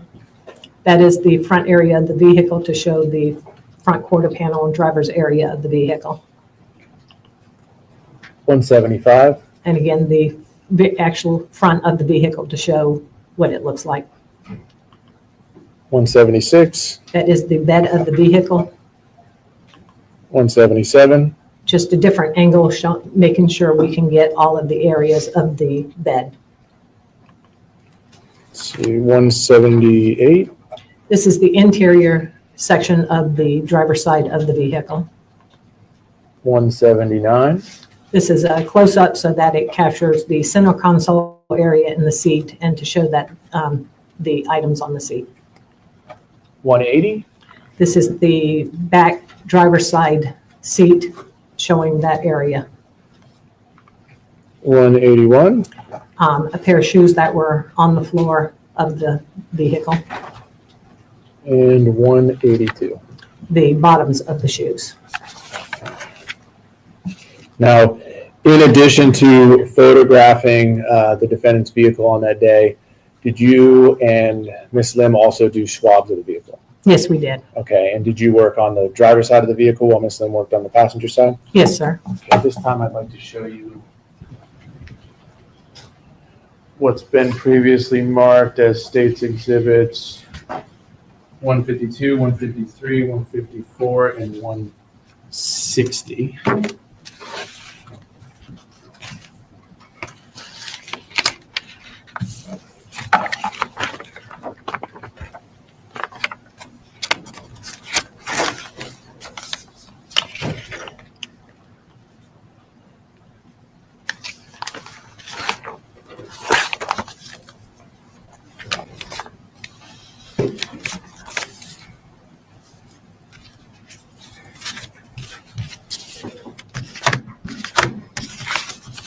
Okay.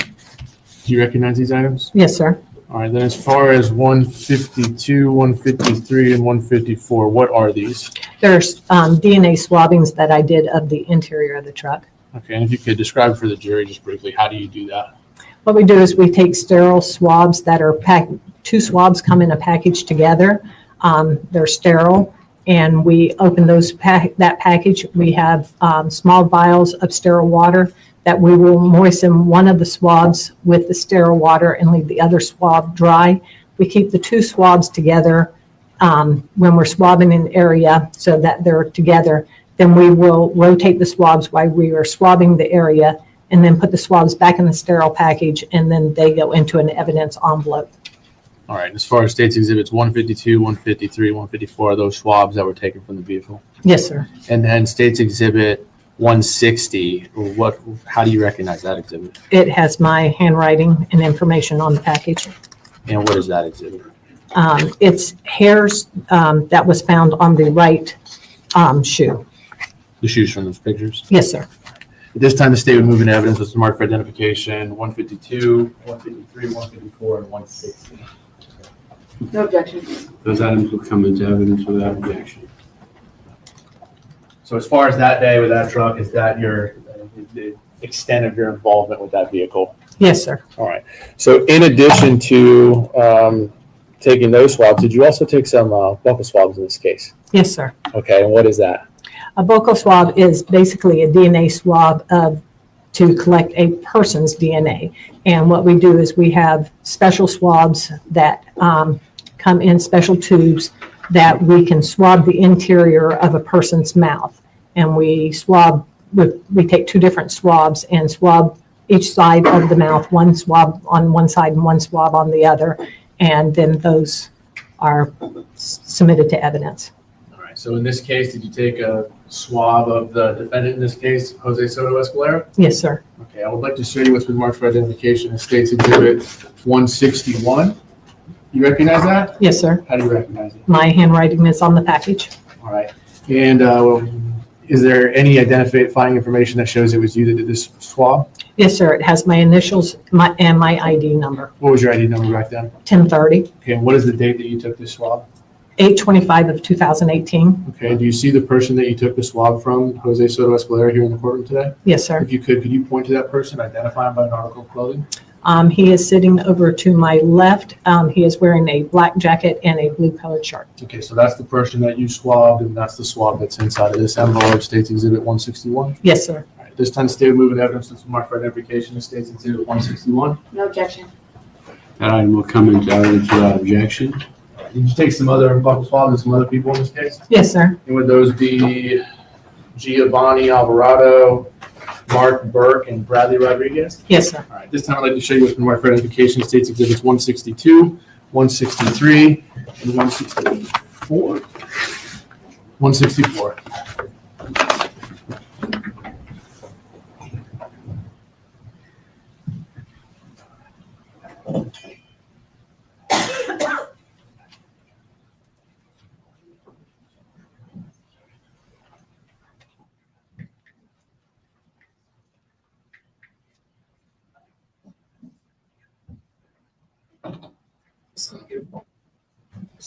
Do you recognize those? Yes, sir. All right, how do you recognize those? Again, it has my handwriting and the information on the packages. All right, and then do you document who you're swabbing on each one? You write the name of the person that you're swabbing? Yes, sir. And you place those in those envelopes? Yes, sir. How are these, I guess, what is, just so the jury knows, what is all the writing and the tape? What is all of that? That is our initials, our ID numbers, and dates of when we sealed the package. So then, like on this one, it has my initials and date up here, but somebody else opened the package at a later date and they signed down at the bottom of the package and dated on this side of the package. We always try to open the package in a different location than where it was sealed, but unfortunately, sometimes a package gets opened multiple times for different reasons, and but everybody tries to not sign over top of somebody else's seal, so it's resealed each time. What are reasons why packages have to be reopened and then resealed? It all depends on the evidence and who collects it. If say a road deputy collects a piece of evidence or a detective collects a piece of evidence, and the crime scene unit needs to examine that for trace evidence or process it for fingerprints or something like that, then it will come into the crime scene unit and we would have to open that package to then process it. And once we're done, we would repackage it and seal it. Also, it could, if it is a cell phone or something like that, it could go to our forensics lab where the detective that handles cell phones and pulls data from those, they would have to unseal it and then reseal it again. And a lot of things go to lab to be analyzed by an analyst at the lab. So they would then unseal it and reseal it. So if there's a buccal swab, you guys put it in an envelope and seal it. If you send it to the lab, does it have to be reopened to be tested? Yes, sir. Okay. But every time that it's opened, it's documented and it's initialed and it's dated. Yes, sir. At this time, the state of moving evidence is marked for identification. States exhibits 162, 163, and 164.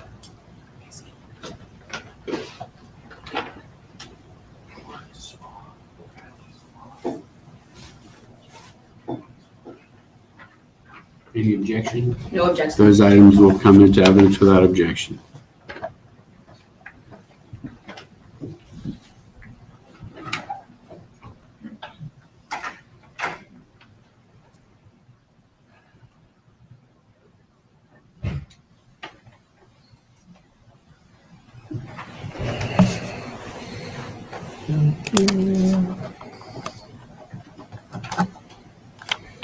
Thank you, Ms. Carmichael. That's all the questions I have for now. Cross-examination?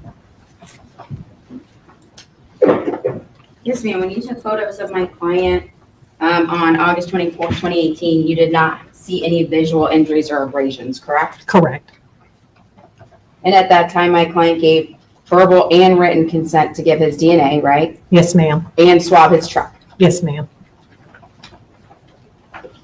And you also, I think the state mentioned, got the DNA from Mark Burke, Giovanni Alvarado, and Bradley Rodriguez, correct? Yes, ma'am.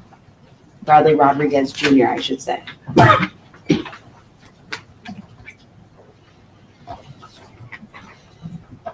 have no further questions at this time. Any further questions from the state? There you are. May Ms. Carmichael be released from her subpoena at this time? She is subject to recall. Could you please step down, and you do remain subject to recall by the attorney so long as they, or make sure they have a phone contact for you. Thank you. And the state's approach? Just a break. Okay. Ladies and gentlemen, let's take a restroom break. I know I've sent you back many times, but the attorneys need a break as well. Please remember during the break, leave your notes on your chairs. Don't discuss the case with each other. We'll be with you in about 10 minutes. Okay, I don't know who he is, but the next guy is Wayne Walker. I'm going to get him started, and it's that time of day for me to walk Hector out. So with that, and my Amazon is outside. So I get to get it all knocked down in one fell swoop. So with that, I have my phone with me. This is Wayne Walker. You're remodeling your kitchen, Norma. That sounds fun. Okay, camera off and mic. I'll be right back. I'm on my phone though.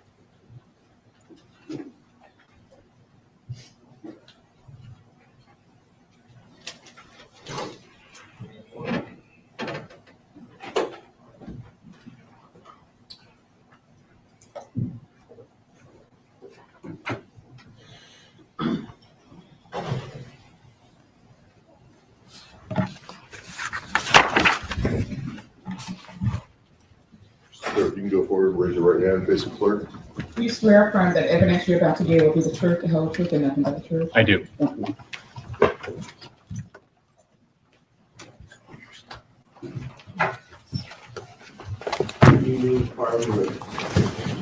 Good morning. Good morning. If you could, please state your full name and spell your last name for the record. My full name is Wayne Austin Walker Jr.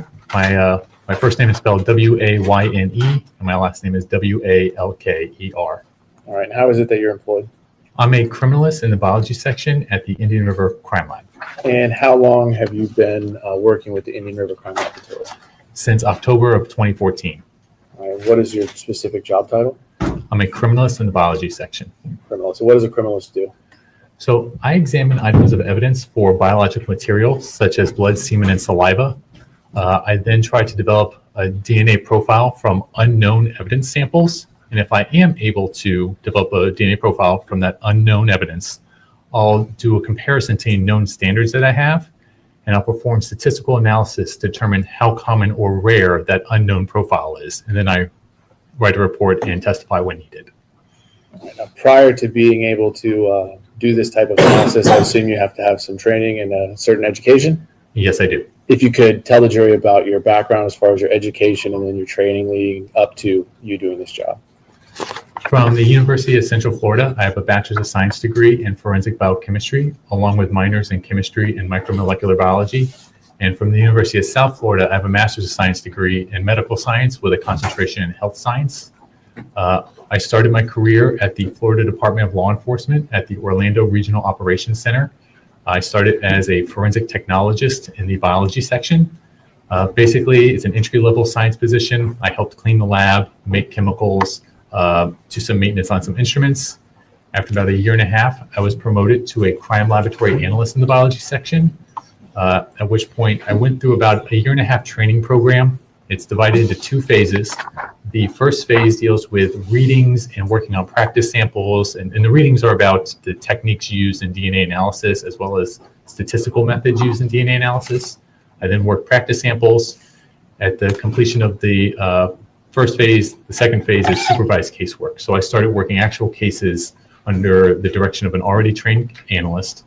I was an analyst, caseworking analyst at FDLE for about 4 years before coming to the Indian River Crime Lab, at which point it was about a 6-month training program. I kind of say, I used to work at McDonald's, now I work at Burger King. One makes Whoppers, the other makes Big Macs, but it's really just burgers and fries. So both labs are doing the same thing. Some things are a little different, and that's what the 6 month of training was about at Indian River Crime Lab. All right, now as far as the Indian River Crime Lab, is that certified? It's an accredited laboratory, yes. All right, and do you have to continue to have training periodically to able to keep doing what you do for your living? Yes, I am required to have at least 8 hours of continuing education each year. All right, and have you ever testified previously in court?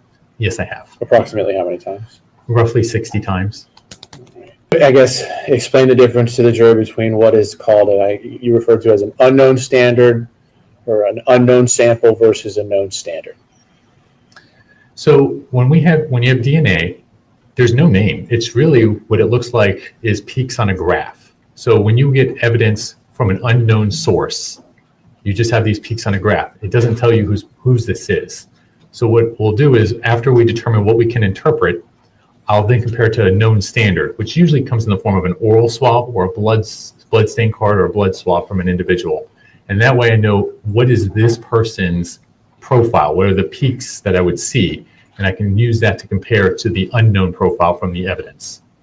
All right, and can you just explain the physical process of how you do a DNA? I guess, how does a typical case where you get some swabs or a sample in the lab, how does that work? What do you do? So for the very first thing that I'll do when I get evidence is I make sure that the packaging is properly labeled and is sealed. The packaging is sealed, it's properly labeled. I'll do whatever testing may be required, what's called the serology or body fluid identification. And then I'll take samples on for DNA analysis. And the DNA analysis, the first step is called extraction. And this is basically adding some chemicals and heat and just trying to break open the cells to get to the DNA. The second step is called quantitation. I actually want to know how much DNA is present in my sample, because how much DNA I have can affect my later processes. So I kind of think I like to use a lot of analogies. And this is sort of like orange juice concentrate. You don't just drink straight orange juice concentrate, you have to dilute it out. And the same thing happens with DNA. If I have too much DNA, that can affect my later processes. So I may have to make a dilution of that sample. On the flip side, if I have not a lot of DNA, if I don't get very good results, well, I know why I didn't get good results. There wasn't a lot of DNA to be processed. So it's also a good quality control measure. The next step is called amplification. And I actually don't look at all of an individual's DNA. We only look at 21 specific areas, and we make billions of copies of those 21 specific areas. This DNA is then, these copies of the DNA are then put on an instrument that separates it based off size. And this is represented graphically. These are the peaks on the graph I mentioned earlier. So it's these peaks on a graph that I will use to interpret. All right, now as far as you use this term DNA, what is DNA? DNA stands for deoxyribonucleic acid. It's the genetic blueprint that makes up all life. Humans actually have 2 copies of DNA. You get 1 copy from your mother, you get 1 copy from your father, This is determined at conception, and it remains the same your entire life. And all the cells of your body have the same DNA. So whether it's your blood or your skin cells or the inside of your mouth, all of those cells have the same DNA profile, and no two individuals have the same DNA profile except for identical twins. All right, so my DNA is my DNA alone. Nobody else has the same DNA. I don't have an identical twin, so no one else has the same DNA that I would have. That's correct. All right. So I want to talk about some of the evidence that you received in this case. Is one of the things that you could do at the crime laboratory is determine paternity or who the father is of a child? Yes, we do paternity testing for criminal cases. Okay, and were you asked to do some paternity testing in this particular case? Yes, I was. All right, so what I want to do is, before I show you any exhibits, how do you determine paternity? What do you need from the sheriff's office or from law enforcement to be able to do that analysis? What is required? So first there'll be from the child, because I need their DNA profile, the mother, and again, so remember when I talked about DNA, humans have 2 copies, one comes from the mother. So from that child, if I know what the mother's DNA profile is, I can subtract out her DNA, and what I'm left over is what's obligate DNA from the father. The father has to have these peaks. So then I need standards from individuals who are the alleged father to do a comparison. And then if I cannot exclude that alleged father, I'll perform statistical analysis to give some weight to that person's inclusion as a possible alleged father. All right, so in this particular case then, and these have already been entered into evidence, States Exhibits 9 and 144. States Exhibit 9 is the blood standard of Josiah Wise. And then States Exhibit 144 would be the blood standard of Tania Wise. Can you take a look at those and let me know if you recognize those exhibits? Yes, I do. How is it that you recognize them? So on both of the exhibits, there is a barcode sticker from the Indian River Crime Lab that has the Indian River Crime Lab case number and exhibit number. And then it's covered up with a sticker here, but you can see it more clearly here. I hand wrote the Indian River Crime Lab case number, the exhibit number, the date I examined it, and my initials. All right. So were you able to get a DNA profile for each of those 2 standards? Yes, I was. All right. So those would be the mother and the child. What is missing for you to then determine whether or not someone's the father? Standard from an alleged father. All right. And did you receive additional standards in this case from some males? Yes, I did. And what I'd like to do is provide you with States Exhibit 8, which is the DNA standard of Eric Alvarez. States Exhibit 162, the DNA standard of Mark Burke. States Exhibit 163, the DNA standard of Giovanni Alvarado. And then States Exhibit 164, the DNA standard of Bradley Rodriguez. Mr. Walker, do you recognize those exhibits? Yes, I do. How do you recognize them? So again, each of them I'll put up 2 at a time that have the Indian River Crime Lab barcode sticker with the Indian River Crime Lab case number and exhibit number. And then I hand wrote, and I'll put the other 2, I hand wrote the Indian River Crime Lab case number, exhibit numbers, the date I examined these, and my initials. All right, and were you able to get a standard DNA profile for each of those individuals we just listed? Yes, I was. All right, and then did you do a comparison to the previously referenced standard of Josiah Wise, the baby, and the victim, Tania Wise, to see if any of those individuals could be the father of Josiah Wise? Yes, I did. Okay, and what were the results of that analysis? So the DNA profiles from the child, baby Wise, and the mother, Tania Wise, were compared with these alleged fathers, and these individuals are not consistent with having the DNA profile of that required to be the child's biological father.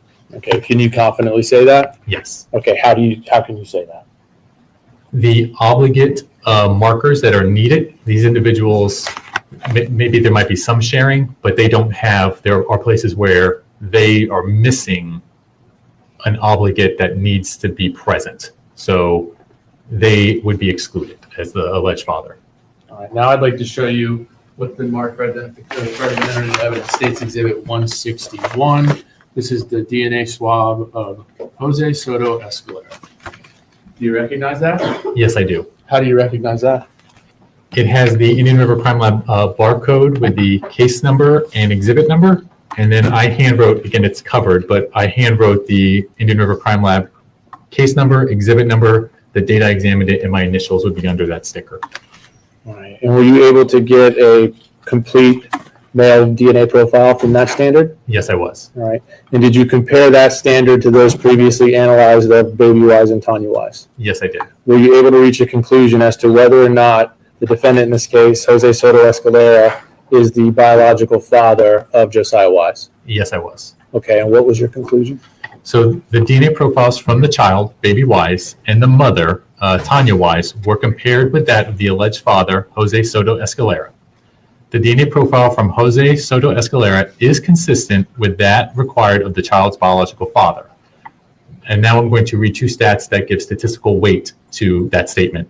The first is what's called the parentage index. And this is an odds ratio that determines how much more likely the alleged parent is to be the biological parent than an unknown random individual. And the parentage index is approximately 241 trillion. The next stat is called the probability of parentage. This is the chance that the alleged parent is the biological parent when compared to a random individual. And this is approximately 99.9999999999. Is that 10 nines? Yes, it is. So 99.109%. Yeah, percent. That he's the father of the child? Yes. In addition to those standards, did you also receive swabs from evidence in this case? Yes, I did. All right. What is StarMix? StarMix? Yeah. So StarMix is a software program. It's called Probabilistic Genotyping Software Program. And StarMix, it's a tool that's used to help interpret data for DNA analysts. It uses biological modeling, probability theory, statistical theory, and computer algorithms to help infer the DNA profiles that would explain the unknown profile that I have.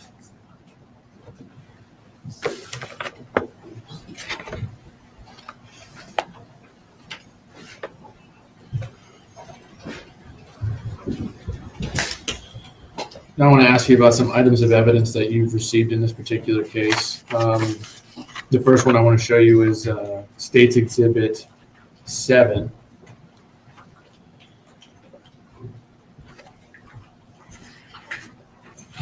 Do you recognize this? Yes, I do. Okay. How do you recognize that? It has the Indian River Crime Lab barcode sticker with the case number and exhibit number, and then I hand wrote the Crime Lab case number, exhibit number, the date I examined this, in my initials. All right. For the record, you're looking at State's Exhibit 7, which is a DNA swab from a flashlight. Were you able to, I guess, what do you do when you get that swab in the lab, and what happened after you did your examination?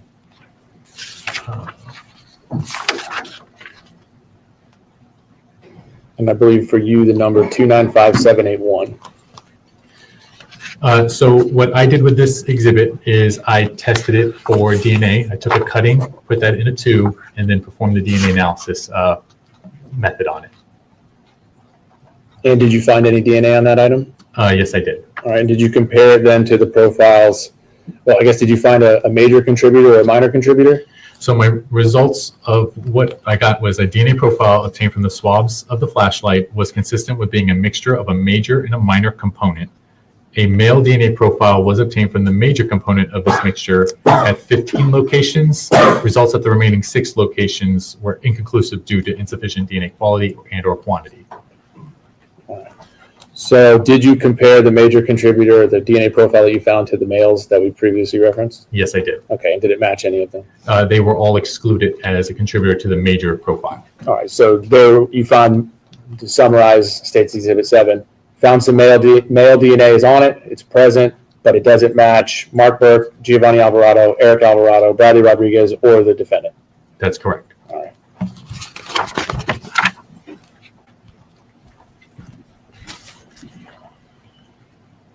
State's Exhibit 160, hair from Nike shoe. Do you recognize that item? Yes, I do. How do you recognize that one? It has the Indian River Crime Lab barcode sticker with the case number and exhibit number. I hand wrote the Crime Lab case number, the exhibit number, the date I examined it, and my initials. All right. And based on your examination of that item, what came of it? So for hair, I do an examination of the root end of a hair. Hair probably is the thing that is most, there's a lot of misinformation from TV and things like that. A lot of hair falls out naturally, and you can't get nuclear DNA, the type of DNA testing I do, from the hair. The hairs that we need to get DNA from have to actually be pulled from the head, so there's some skin material. So I looked at the root end of the hair that was on this, and it was found to be eligible for nuclear DNA analysis.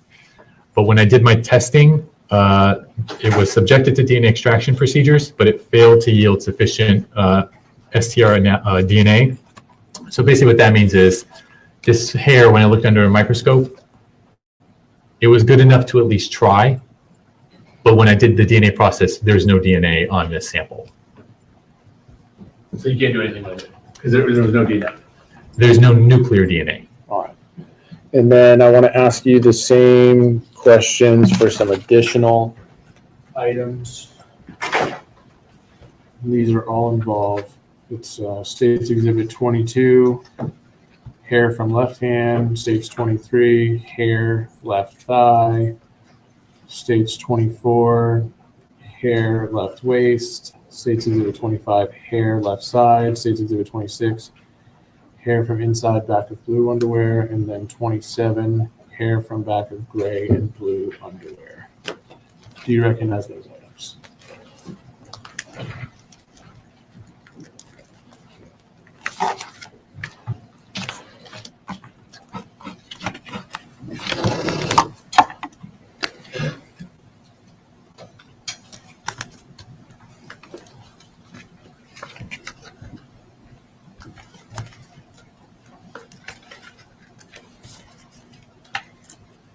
Yes, I do.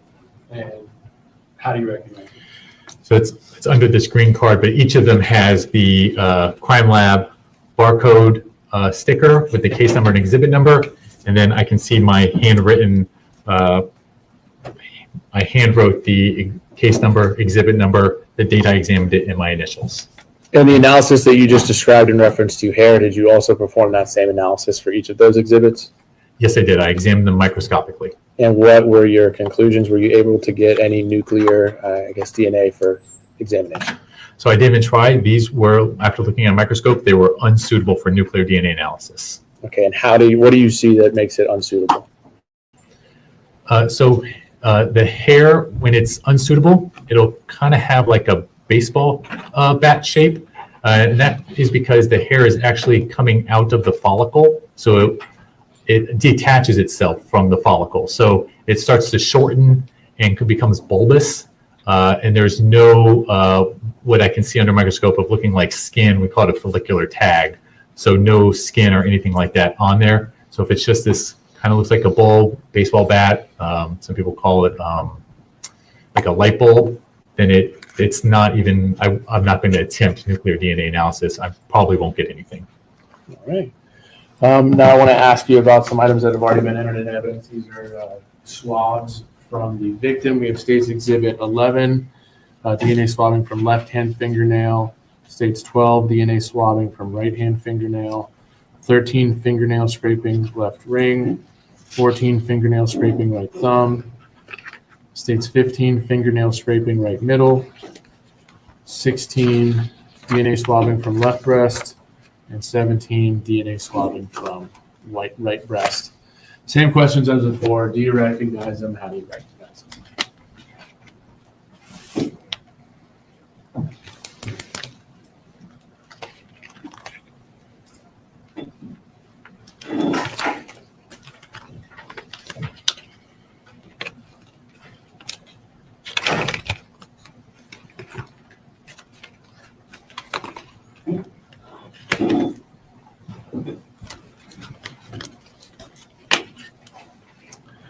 So I do recognize them. Again, tried the best. They each have the Indian River Crime Lab barcode sticker with the case number, exhibit number, and then I've handwritten the case number, exhibit number, the date I examined it, and my initials. All right. And for all of the victim swabs, did you perform an examination? Yes, I did. Did you find any DNA that was foreign to the victim on those items? So I did additional testing on some of the items first, which is I tested them a presumptive test for blood. So the swabs from the left hand fingernails, the swabs from the right hand fingernails, and the swabs from the right breast, they tested positive chemically, indicating the presence of blood. I then did DNA analysis, and for all of these exhibits, the results were there were no DNA results foreign to Tania Wise were found on these following exhibits. But some of them did have blood present. They did not. They did not have blood present. Or they did not have a red-brown staining that would give me an idea to look for blood, to do my testing for blood. All right. Now I want to ask you about State's Exhibit 18 that's been entered. It's the vaginal swab from the sexual assault kit that's already been entered into evidence. Do you recognize that item? Yes, I do. How do you recognize it? So this item came from a larger package that would have the Indian River Crime Lab barcode sticker. So this was inside, but I still handwrite the exhibit number, the case number, the date I examined it, and my initials, and those are present on here. All right. And what analysis, do you do anything different or a different chemical test for this because it's a vaginal swab from a sexual assault kit? Yes, so for the vaginal swabs, they tested negative chemically and microscopically for the presence of seminal fluid. All right, so once you know that result, do you go any further with that? Yes, so just because there's not semen, there could have been perhaps oral assault or digital penetration, so there could be DNA foreign to the victim on this sample anyway. Every time someone has sex, it doesn't mean they ejaculate it. So I did DNA analysis on this sample, and the vaginal swabs were subjected to DNA extraction procedures, but they failed to yield sufficient male DNA for STR analysis. No further analysis was performed on this exhibit. All right, so based on the results that you got at the crime lab, you couldn't do any further analysis? That's correct.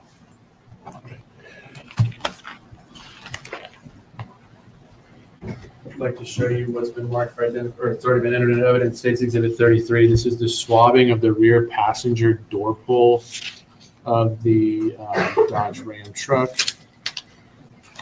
Do you recognize that? Yes, I do. How do you recognize it? So it has the Indian River Crime Lab barcode sticker with the exhibit number and case number. And then I hand wrote the crime lab's case number, exhibit number, the date I examined it, and my initials. All right. Did you perform the same DNA analysis on that item? Yes, I did. And what were the results of your examination?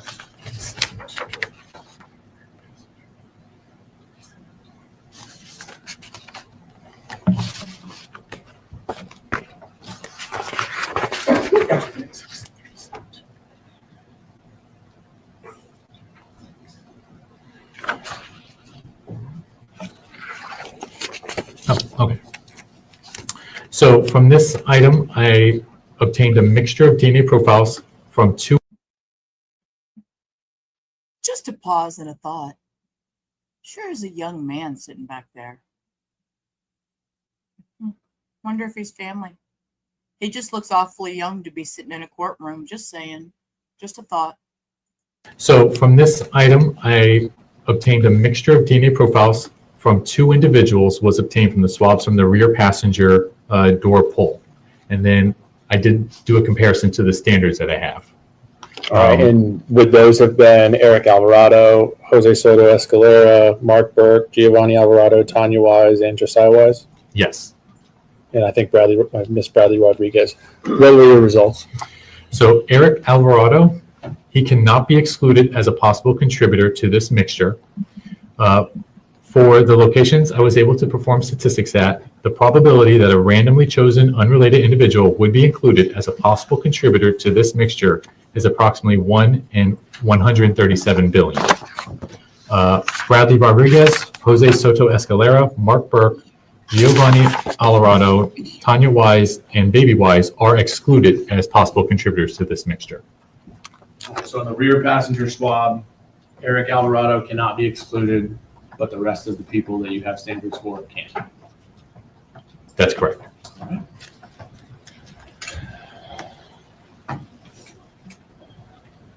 Next, I'd like to show you what's been entered into evidence of State's Exhibit 152, the swabbing from the front passenger headrest.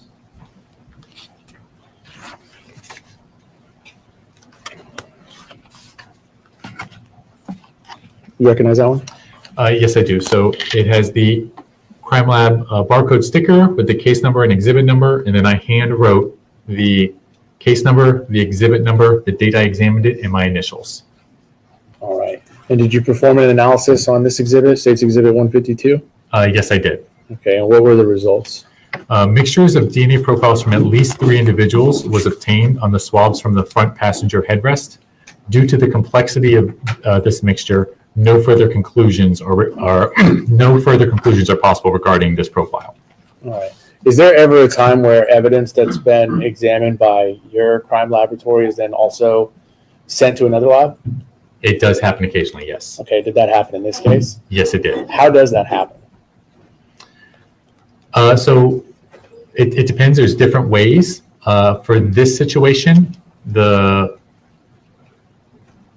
sheriff's office wanted to have additional testing done that is not performed at the Indian River Crime Lab.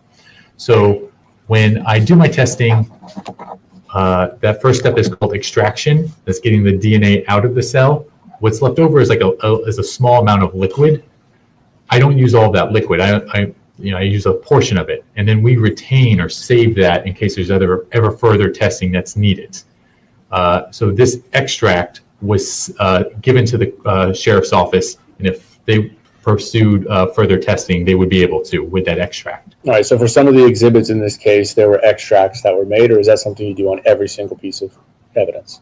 Every piece of evidence does start with the DNA process. There is an extract left over because it's extracted, so then there's an extract. All right, so for every swab, there were extracts, but the extracts themselves can be sent to other labs if additional testing is requested by the agency. Yes, it can. Okay, and are you aware whether or not that was done in this case? The only part I know is that the extract was given to the sheriff's office. I don't know what happened with it afterwards. What I'd like to show you next is State's Exhibit 153, swabbing from the steering wheel. Do you recognize that exhibit? Yes, I do. Okay, is this another item that went to your lab in reference to this case? Yes, it did, and I can recognize it. It has the Crime Lab barcode sticker with the case number and exhibit number, and then I hand wrote the case number, the exhibit number, the date I examined it, and my initials. All right, and what were your results in reference to State's Exhibit 153, the steering wheel? The DNA profile obtained from the swabs of the Dodge truck steering wheel was consistent with being a mixture of a major and a minor component. The male DNA profile obtained from the major component of the mixture matches the DNA profile obtained from the oral standard from Jose Soto Escalera at 15 locations. Comparisons at the remaining 6 locations were inconclusive due to insufficient DNA quantity and or quality. For those 15 areas, the frequency with which the major evidence DNA profile is expected to be found in an unrelated individual in the population at large is 1 in 288 quintillion, and then no comparisons are possible to the minor component of the mixture profile due to insufficient DNA quantity and or quality. All right, so the major contributor in this case is Jose Soto Escalera. His profile matches, and then this is a stat to give weight. So okay. And it's the number that you gave? Yes. So what that number is what is the chance that you were to randomly select a person, an unrelated person from the population at large, and they would also happen to match? For this major profile, it's 1 in 288 quintillion. How many zeros is quintillion? Quintillion has 18 zeros, so it's 1 followed by 18 zeros. To get to a quintillion is a billion times a billion. So that's a high number. A quintillion is a large number, yes. Now I want to show you State's Exhibit 154. You recognize this one? Yes, I do. It has the Crime Lab barcode sticker with the case number and exhibit number. and then I hand wrote the crime lab case number, exhibit number, the date I examined it, and my initials. All right, and what were the results of your analysis on this item 154? The DNA profile obtained from the swabs of the Dodge truck driver's door was consistent with being a mixture of a major and a minor component. The male DNA profile obtained from the major component of this mixture matches the DNA profile obtained from the oral standard from Jose Soto Escalera at 12 locations. Comparisons at the remaining 9 locations were inconclusive due to insufficient DNA quantity and or quality. For those 12 locations, the frequency at which the major evidence DNA profile is expected to be found in an unrelated individual in the population at large is approximately 1 in 40 quadrillion. No comparisons are possible to the minor component of this mixture profile due to insufficient DNA quantity and or quality. Oh, thank you for that. Now I want to show you what's been entered into evidence. Swabbings from top of armrest, State's Exhibit 155. You recognize that one? Yes, I do. It has the Indian River Crime Lab barcode sticker with the case number and exhibit number, and then I hand wrote the case number, the exhibit number, the date I examined it, and my initials. All right, what was the results of your analysis on State's 155? This was an inconclusive mixture of DNA profiles was obtained from the swabs of the driver armrest top and is not suitable for comparison to any known standards. So based on what you saw, there's nothing you can do with that. No further testing you can do. Yes, so this is an inconclusive mixture. There's a mixture being DNA from more than one person, but I can't interpret and tease out the different contributors. So I can't interpret this data. I want to show you now entered as State's 156, swabbing from the bottom of the armrest. Do you recognize it? Yes, I do. It has the Indian River Crime Lab barcode sticker with the case number and exhibit number. And then I hand wrote the case number, the exhibit number, the date I examined it, and my initials. And what were the results of the examination on that one? This also was an inconclusive mixture of DNA profiles was obtained from the swabs of the driver armrest bottom that are not suitable for comparison to any known standards. All right. And now we'll show you what's been entered as State's Exhibit 28, DNA swabs, driver door behind handle. Same question. Do you recognize it? How do you recognize it? I recognize it. It has the Indian River Crime Lab barcode sticker with the case number and exhibit number. And then, again, I can't see, but I hand wrote the case number, the exhibit number, the date I examined it, and my initials are on this package. All right, and for State's 28, what were the results of your analysis? So from this, there was an insufficient DNA/data was obtained from the swabs of the driver door behind the handle that is not suitable for comparison to any known standards. All right, so insufficient on this one, because the last two previous you said were inconclusive. So insufficient is there's not even enough DNA? Yeah, so this insufficient is just, there's not enough, and it's still very complex to be able to interpret. So inconclusive, there's a little bit more data. Insufficient, there's less data, and that's why I'm not able to interpret it. All right, and then I'd like to show you State's Exhibit 157, driver's door panel, top edge of storage area swab. Do you recognize it? How do you recognize it? I do recognize it, and it's from the Crime Lab barcode sticker with the case number and exhibit number, and then I hand wrote the Crime Lab's case number, exhibit number, the date I examined it, and my initials. All right, what were the results for that one? For this item, there was also insufficient DNA/data that was obtained from the swabs of the top edge of a driver door storage that is not suitable for comparison to any known standards. All right, and then we get to State's Exhibit 158, DNA swabbing from front driver seat belt. Do you recognize it? How do you recognize it?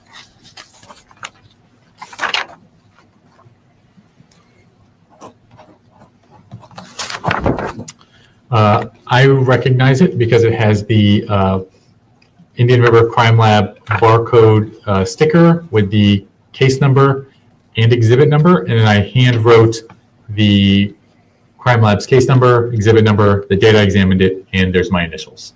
All right, and what were your results as to State's Exhibit 158, the swabs from the seatbelt buckle on the driver's side? The DNA profile obtained from the swabs from the front driver's seatbelt buckle was consistent with being a mixture of a major and minor component.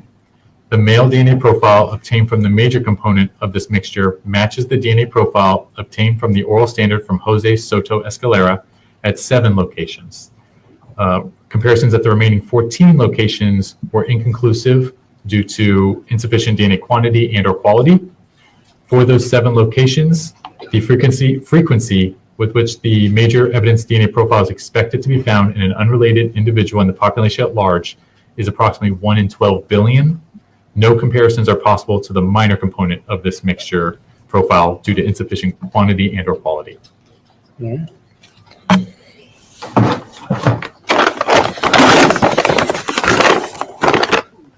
What I'd like to ask you about now is State's Exhibit 29. It's a section of carpet from the driver's side of the Dodge Ram. If you could take a look at this exhibit and tell me if you're Yes, I do.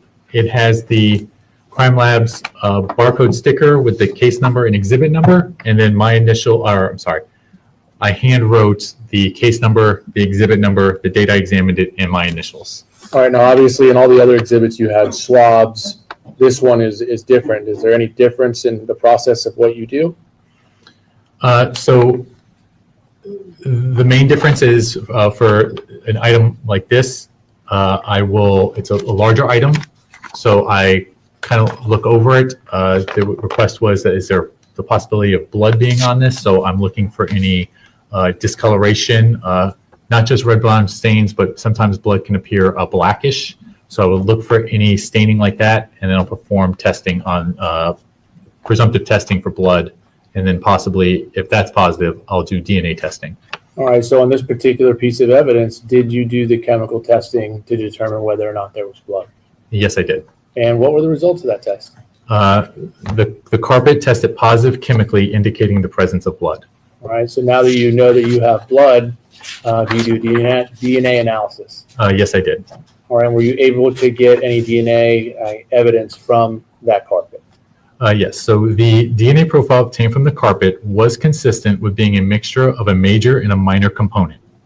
The female DNA profile obtained from the major component of this mixture matches the DNA profile obtained from the blood standard from Tania Wise at all 21 locations. For those 21 locations, the frequency with which the major evidence DNA profile is expected to be found in an unrelated individual in the population at large is approximately 1 in 87 non-million. No comparisons are possible to the minor component of the mixture profile due to insufficient DNA quantity and or quality. Right, so when you first started testifying, I think you said you guys look for matches on all 21 loci. Is that right? So we look at 21 areas. Those are 21 areas we amplify. When I have the data, I try to interpret as many of those areas as I can. Some of them you can't. There's whether it's not enough data is present there or that it's too complex.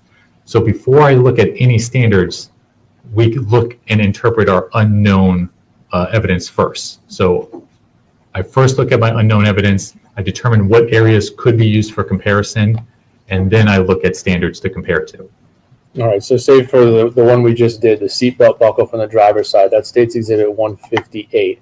You received that first as an unknown, and you determined a major and a minor, and then once you have that profile, then you compare it to our standards.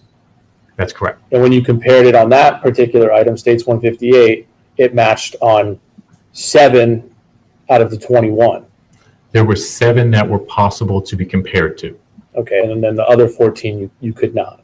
Correct. And that produced a number that the frequency was 1 in 12 billion. Yes. Okay, so then we go to this one, just so I can comprehend this. So on this one, it was an unknown sample that you found. First you tested chemically for blood, then there's an unknown standard, and then you compare that to a known standard. I tested it, I did the chemical test for blood, I did DNA analysis. I have the DNA analysis from this carpet, that's my unknown sample. I interpret the unknown data first, determine what I can interpret, and then once I've done that, then I compare it to any standards that I have. And on this one, you indicated it matched on all 21. Because all 21 areas were able to be resolved. And 87 non-million. It was the frequency in this one was 1 in 87 non-million. How many zeros is a non-million? A non-million is 1 followed by 30 zeros. So to get to a non-million is a billion times a billion times a billion times 1,000. All right. And for this one, the major contributor was Tania. I would be timed out for spamming if I tried to put that with that many zeros. Billion times 1,000. All right. And for this one, the major contributor was Tania Wise. So she matches that major component. And is that the highest number that we've heard of since you started testifying? Yes, I believe so. I don't have any other questions at this time. So her blood matched that was on the carpet. Sir, you also did a test on a condom that was found at the scene? Yes, I did. Okay, and Mr. Rodriguez, Mr. Soto Escalera, Mr. Burke, Mr. Giovanni Alvarado, and Eric Alvarado's standards were excluded as contributors to the DNA on that condom. Is that accurate? Yes, it is. And you also did DNA testing on a flashlight in this case? Yes, I did. Okay, and there was a male DNA profile found on that flashlight. However, Jose Soto Escalera was excluded as a contributor to the DNA on that flashlight. Is that accurate? To the major component, yes. Okay, and when we talk about DNA, it doesn't necessarily have to come from blood, correct? Correct. So it just comes from cells. Okay, and in fact, when we take buccal swabs, that's getting what's called an epithelial cell from the inside of your mouth, right? Yes. Okay, so epithelial cells meaning like skin cells, correct? Yes. Okay, I don't have any further questions. Any further questions from the state? Can we approach her? Sure.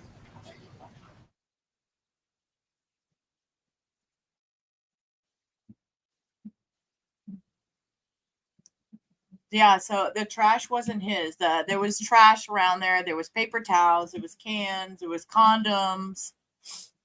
So evidently it was a hangout spot for people. I don't know. An issue to attend to that must be done outside of your presence. So we're going to take a little bit of a longer lunch, give you a long. Okay, with this, we're going to way fast forward because we accidentally went over all this hoopla of translators and Spanish, and it made me tired. It made my brain hurt. So we're going to go past all that till we get back into testimony.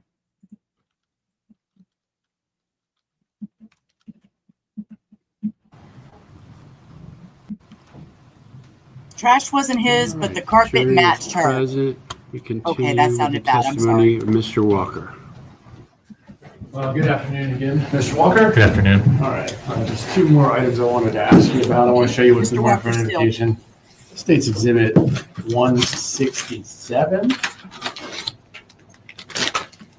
Earlier in your testimony, we talked about that you take extracts for every single piece of item you examine. Is that right? Everything that I do DNA testing on has an extract. Okay, and those are saved for multiple different reasons. One of those being that they could be sent to someone else if they wanted to also test that same item of DNA. Yes, that's correct. So I want to show you these two items that are inside of 167. Do you recognize those? Yes, I do. How do you recognize those? So both of the items have the Indian River Crime Lab barcode sticker with the case number and exhibit number. And then I hand wrote what is in this item. So I made this piece of evidence. The extracts went into this manila envelope, and then I've labeled it with the crime lab case number, the sheriff's office case number, the exhibit number, and then what extracts are in both of these different items. All right, what are the two different extracts? We'll start with the one that has the PR number 322696. What is that extract? This is an extract of the blood standard from Tania Wise, and also inside is an extract of a reagent blank, and then there's a reagent blank number. What's a reagent blank? For every, when I work cases, we actually work them in batches, and I can work up to 13 samples at a time in an extraction set. One of those sample, at least one of those samples has to be what's called a reagent blank. And the purpose of this is, how do I know that the DNA profile I get from a sample is actually from the evidence cutting I put in the tube and not from the chemicals or maybe my pipette tips or things like that? So a reagent blank goes through the exact same process, gets all the same chemicals added to it, but there should be no DNA in it. I don't add any DNA to this. And that will at least be at least one with each extraction set I do. All right, and then the other item with PR number, this one doesn't, this, we'll go with, they just have this one marked as 296723-1.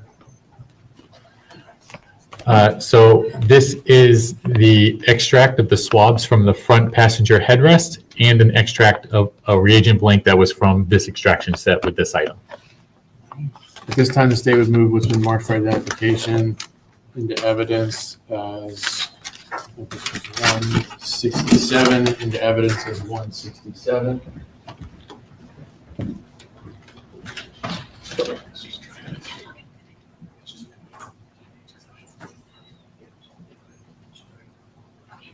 No objection. Those will come into evidence at this time without objection. Thank you, Mr. Walker. I don't have any other questions. Cross-examination? No cross-examination, agent. And do you wish to keep Mr. Walker under subpoena or release him, Mr. Carney? You can be released. Any objection to releasing Mr. Walker? No objection. Mr. Walker, you are released from your subpoena. You're free to leave or stay as you wish. Thank you. Thank you.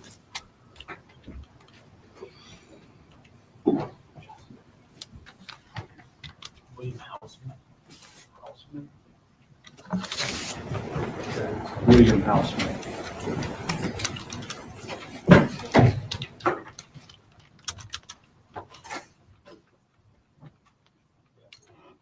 State will call William Houseman.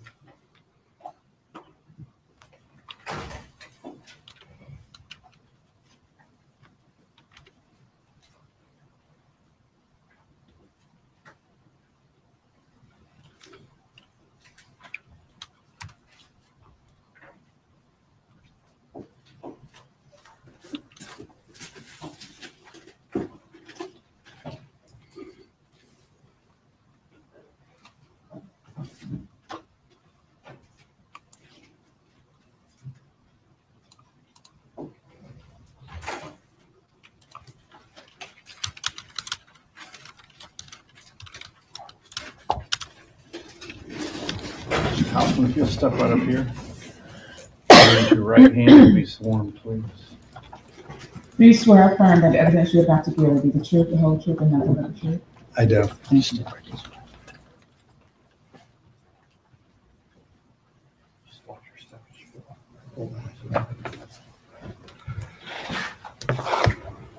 Good afternoon. Good afternoon. If you could state your full name and spell your last name for the record. My name is William Houseman, Hausman. All right, and how are you currently employed? I'm currently the president of Prawn Seafoods Incorporated in Miami-Dade County. All right, now prior to working for that job, did you have a much different job back in October of 2018? Yes, back then I worked at DNA Labs International for approximately 5 years. Okay, and if you could tell the jury, what is DNA Labs International? What do they do?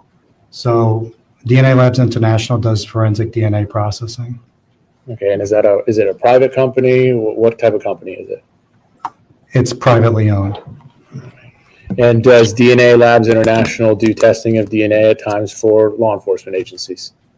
Yes, that's primarily what they do testing for. All right. What was your job title when you were employed at DNA Labs International? I was a forensic DNA analyst. All right.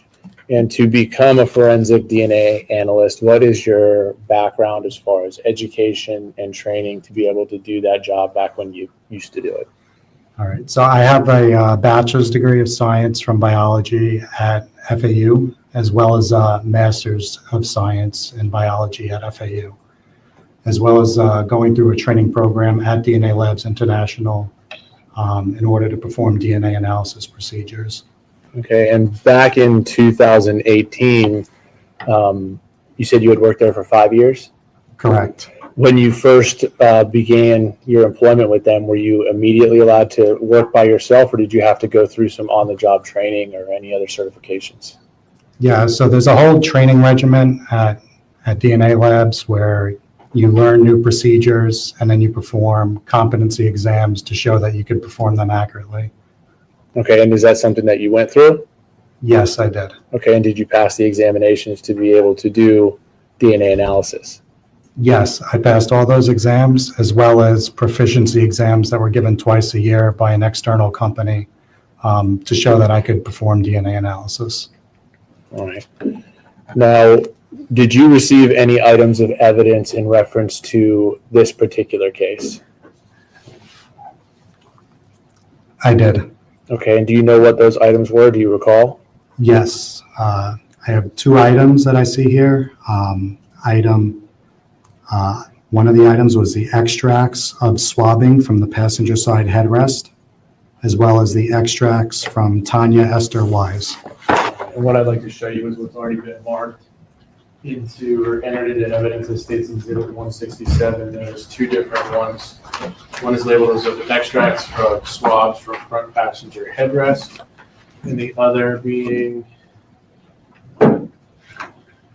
extracts of blood standards from Tania Wise.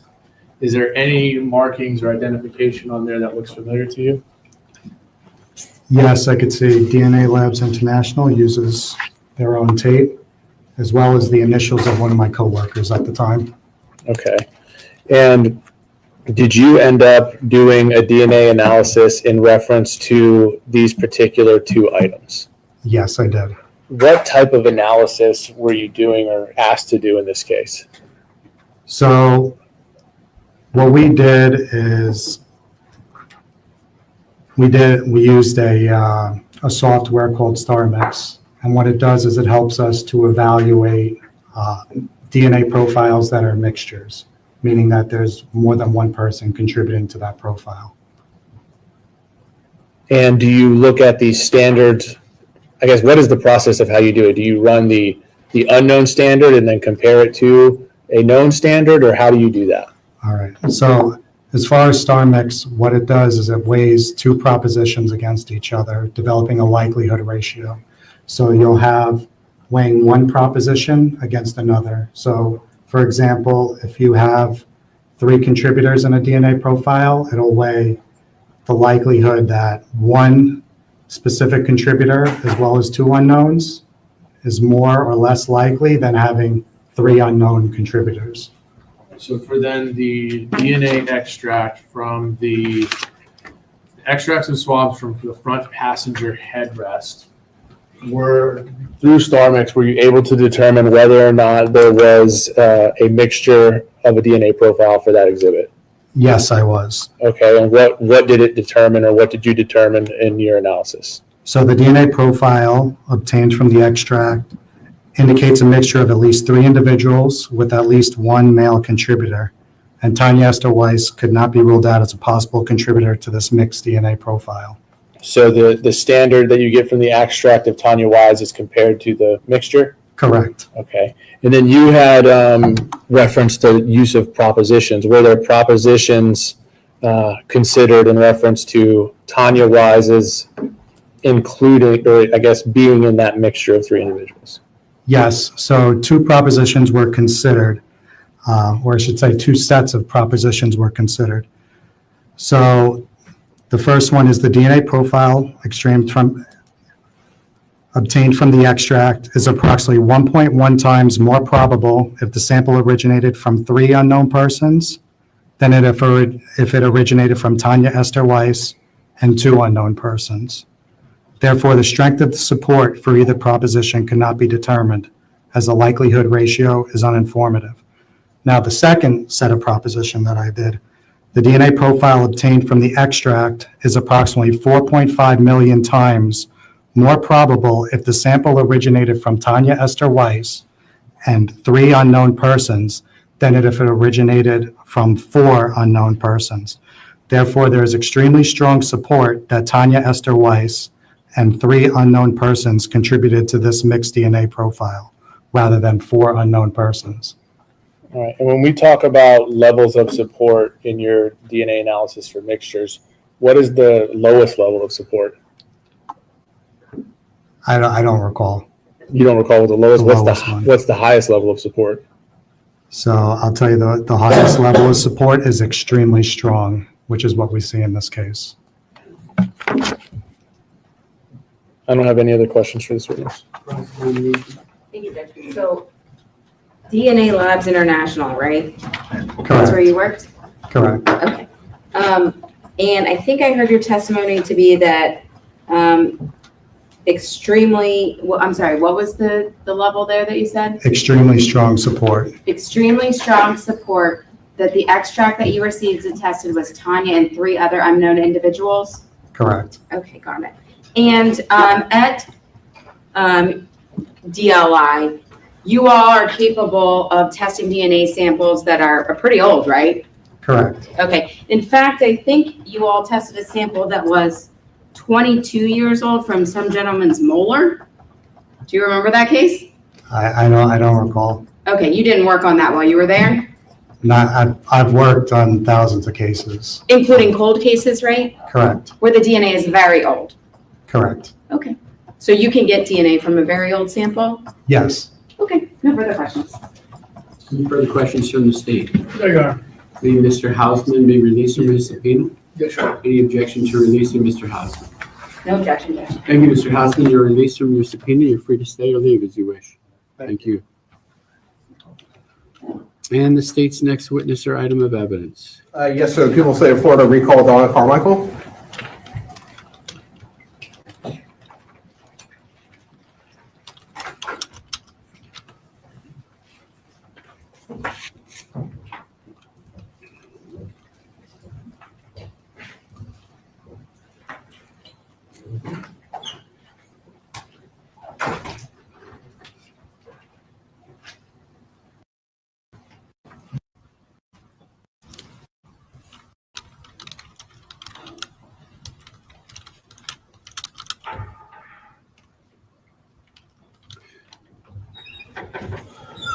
You've previously sworn this session today, so you don't need to be resworn. You're under the same oath previously administered to you. And Mr. Cormier, you may inquire of the witness. Good afternoon. Oh, How are you? Yeah. Let me. How are you doing? I'm good. Good. So, were you a crime scene investigator that was involved in the search of the defendant's silver Dodge Ram pickup truck? Yes, sir. Okay. And how many times was that searched? 1 time on consent and 2 times with search warrants. Okay. What are the dates? I'd like for you to spell out the dates of each search. May I have permission to look at my notes so I make sure I have the right dates? Yes. Okay, on Saturday, August 25th of 2018 was the very first time that I spoke about earlier that we looked at the truck when the truck was in the Detective Bureau parking lot, that we searched or processed it then and took photos. And that was a consensual search? Yes, sir. Okay. Next search, first search warrant. What was the date of that? The vehicle was towed to the sheriff's office on August 27th. And then on August 31st, which is a Friday, we conducted the first official search warrant with an actual search warrant. Okay. And then the second search warrant.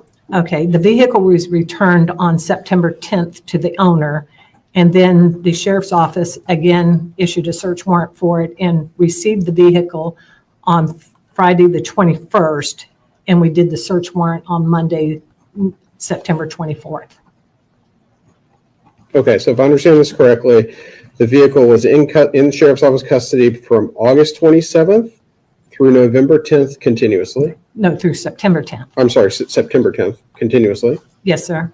And then it was returned to the defendant on September 10th, Yes, sir. and then the vehicle was taken back into sheriff's office custody on September 21st Yes, sir. of 2018, correct?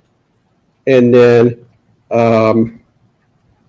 it was searched on September 24th. Is that correct? Yes, sir. Okay.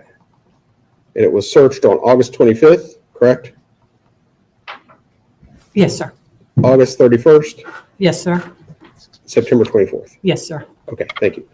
Okay, now let me turn your attention to some Waste Pro videos. Did the sheriff's office receive into custody an SD card from a Waste Pro garbage truck on August 27th of 2018? Yes, sir. Okay, and did you participate in the collection of data from that Waste Pro garbage truck SD card? Yes, sir. Okay, I'm going to show you what has been marked as, State's Exhibit 169 and also State's Exhibit 170. Have you reviewed the contents of States 169 and 170, both of which are external hard drives? Yes, sir. Okay. Is the data from the Waste Pro SD card that was collected on August 27th of 2018, was it placed and provided to David Mingerelli of the FBI in order for him to enhance the audio and video of it? Yes, sir. Okay. And is that data used in both of these exhibits? Yes, sir. Okay, thank you. And Your Honor, the state moves into evidence 169 and 170. Any objection? No further objections, Judge, other than what we previously discussed. Those items will come into evidence at this time without objection. Thank you. And Ms. Carmichael, thank you. That's all the questions that I have. No, Your Honor, no questions. May she be released at this time? She may. Any objection to releasing Ms. Carmichael from the defense? Carmichael, you're. David Mingerelli.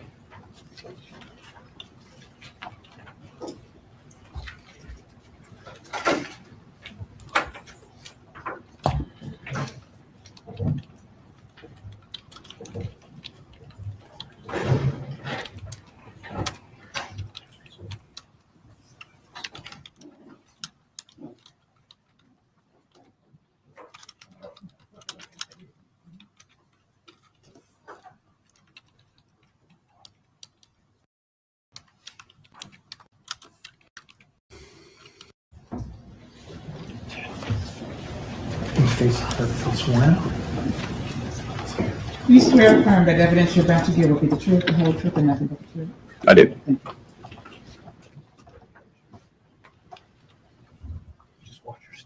And you may inquire of the witness.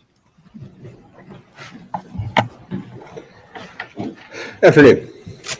Afternoon. Can you state your name for the record and spell your last name, please? Yes, my name is David J. Mingerelli, spelled Mingarelli. Okay, and what do you do for a living? So I am employed with the Federal Bureau of Investigation. I'm a senior digital forensic examiner. I've been employed as such for the last 16 years in the Miami field office. Okay, and what does a senior digital forensics examiner do for the FBI? So the major part of my responsibility is collecting, inventorying, processing digital evidence. That might be cell phones, loose media, thumb drives, laptop computers, video surveillance systems, things of that nature. I'm also trained in forensic audio and video processing and enhancement. The last 3 years, I've been in charge of the digital video retrieval training program, which is based out of Huntsville, Alabama. Okay, and go ahead and describe your education and your training and your experience to the jury, please. So as part of being a forensic examiner with the FBI, we have internal training and certifications that we are required to take and maintain our levels. There's yearly trainings, yearly proficiency testing programs, outside education, outside vendors provide training for continually evolving technologies. Okay. And do you have any experience with enhancing audio and video as it relates to evidence that comes into possession from law enforcement? Yes, I've been trained to process and enhance audio and video as it relates to digital video images and still images. Okay. And does that, when you say enhance, does that make it easier for a user to understand? Yes, the primary goal is to enhance the intelligibility or either the viewability or audibility of video recording or audio recording. Okay. And I'm going to show you what has been entered into evidence as State's Exhibit number 169, which is a external hard drive that contains video from August 24th of 2018 from a Waste Pro garbage truck. Are you familiar with that item of evidence? Yes, I am. Okay, go ahead and explain to the jury what that is. So that is the video that I processed initially related to this case. Initially, I was asked to review video footage from a Waste Pro garbage truck for the date of 8/24 of 2018. The video was provided to me. The video, as it came in, was in individual 1-minute pieces for the hourly folders. So each folder was separated by hour for the day. We had 1-minute chunks of video. That video was combined into hourly chunks and then to a daily chunk for 4 cameras. Of primary interest when the request came in was the in-cab audio, which was identified as camera 1. So there was a audio track that went along with the video. So that audio track was extracted from camera 1. It was noted that there was some mechanical noise and what we would identify as broadband noise, which is just environmental type background information or that distracts the user from the ability to listen to a conversation or voices in the cab. So when I examined the video, I noticed primarily the fan. There was a fan running, making a clicking noise. So I was able to isolate a sample of that fan audio noise and use that to basically quiet that fan noise down. So it's basically you take a sample, then you use that sample to eliminate the fan noise or lower the level of the fan noise. So the voice conversation would be a little clearer. Okay. And can you explain to the jury what a hash value is? So a hash value is in this case, I provided MD5 hashes on my files. The MD5 hash is a mathematical algorithm. Basically, you pass a data stream. I use a tool that's capable of understanding and generating MD5 hashes. So in my case, I pass my file through an MD5 hash algorithm. It generates a unique fingerprint, if you will. It's a mathematical character representation of the data stream. It's to guarantee that my video files have not been changed in any way since I originally created them. So if I was to take those video files and hash them again, I could verify that those files are intact and have not been altered in any way. And are there hash values contained in exhibit number 169 from the August 24, 2018 video? Yes, there are. Okay. And you said that you were able to enhance the quality of the sound, and you mentioned the fan. Can you walk the jury through the specifics of what you did, what type of software you used, and how you actually carried that out? Yes. So once I combined the videos from the individual cameras and generated the daily camera, I was able to extract the audio track from camera 1, which is what was of interest in this case. That audio track was then brought into, we use the program called Isotope. It's primarily used for audio and post-production audio. So recording artists, things like that, will use that type of software in order to clean up vocals, remove ambient noises, mechanical hums, things like that. It has other features that remove clicking and hissing. It has a feature called denoise. That denoise feature is what I utilized in this case. I was able to isolate an area of the sound where the fan was clicking. I sampled that audio, and then I used that to lower the level of that fan throughout the rest of the video as that fan was playing, which allows anyone that would listen to that file to focus more on the voices if anyone was speaking in the video. And then that audio track, that enhanced audio track, was added back to a quad camera layout that I created. So using Adobe Premiere, so then Adobe Premiere is a video editing software. I loaded the 4 cameras into a layout so you could see them simultaneously.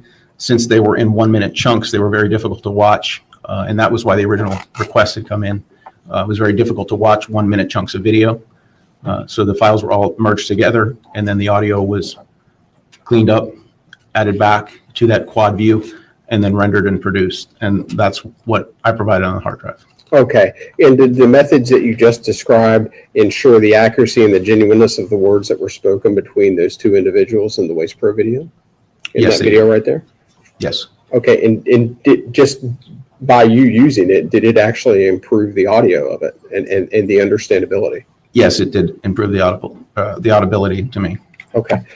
Now I'm going to show you what has been introduced into evidence as State's Exhibit 170, which are videos from the dates of August 21st, August 23rd, August 25th, and August 27th of 2018. Do you recognize that exhibit? Yes, I do. Okay. Explain to the jury what that is. Thank you. After I had processed the first video on the 24th, the state's attorney's office requested that I perform the same procedure on these additional dates. And so the difference here is that at this point, the videos, rather than me stitching the original videos as I did on the 24th, so taking those 1-minute pieces and combining them into hourly and then the hourly into a daily for each of the cameras, those videos were provided to me already stitched together. From that point on, I performed the same process. I located the audio track from camera 1, loaded it into Isotope, used the audio filtering that I used before for the fan to lower the noise of the fan, and then took that audio track and merged it back to camera 1, and then rendered a file that contained the 4 camera views with the enhanced audio overlaid. Okay. And same question, did that process ensure both the accuracy and the genuineness of the words that were spoken between the 2 individuals in the Waste Pro trial? Yes, it did. Okay. And did it actually improve the audibility and understandability of it? Yes, it did. Okay. State's Exhibit 170, was that particular, or at least the digital copy of it, provided to a translator from the FBI named Norma Campos? Yes, it was. Okay. And turning your attention back to State's Exhibit 169, which is the Waste Pro video from August 24th of 2018, was that also provided to a private translator by the name of Rose Rosario? Yes, it was. Okay, thank you. Mr. Mingarelli, thank you so much. I have no further questions for you. Thank you, Judge. Sir, just so I make sure that I understand, on the days in question, there would be separate folders per hour, and each folder would have 60 subfiles in it, 1 per minute, right? If it was an entire hour, then there would be 60. I believe on some of them, the video might have started at 30 minutes or 40 minutes, so you would only have the remainder of the hour. But it was 1-minute chunk of video for each camera separated into hourly folders. Okay, but some of the files were missing some of the videos. Do you recall that? The files that were provided by St. Lucie County Sheriff's Office initially, when they had merged the files, once I received them, I realized that I was missing some video. So my understanding was it was just during the merge process, they did not merge properly. So I had made the request back to the St. Lucie County Sheriff's Office, and they had sent corrected files. Okay, so all of the files didn't get to you the first time, but the second time they did get to you. That's correct. Okay, but we didn't convey it properly the first time. Is that accurate? That's correct. Okay, no further questions for this witness. No further questions. Thank you. May Mr. Mingarelli be excused from his subpoena at this time? He may. Any objection to excusing him from subpoena? From the defense? Judge, we'd ask that he remain under subpoena momentarily. Okay, you do remain under subpoena. You may step down. Please be sure if the attorneys, you want a contact number for him to get a hold of him if you want to recall him? Yes, please. Okay, thank you. You may step down. And the state's next witness or item of evidence. Yes, sir. The people of the state of Florida call Adolfo Cavelli.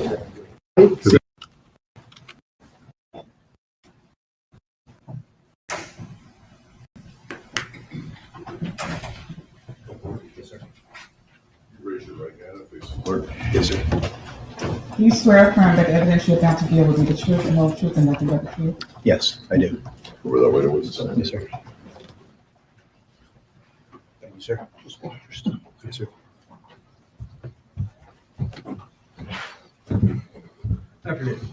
Good afternoon. Can you state your name for the record and spell your last name, please? Yes, sir. Adolfo Cavelli Jr., C-O-V as in Victor, E-L-L-I. Okay.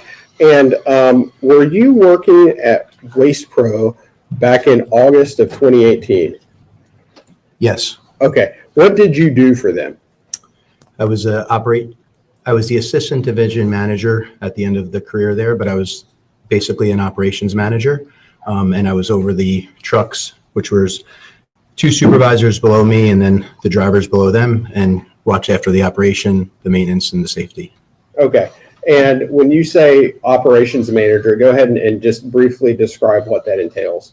Okay, so just in the day-to-day operation, so get there in the morning, drivers check in the morning, make sure we have their vehicles for them and their routes, get them on their routes to go pick up the trash, was over their safety, made sure I met with the route managers to make sure we take care of any issues with driver call-outs, vehicle breakdowns, and items like that, and then make sure we get the garbage picked up every day. Okay.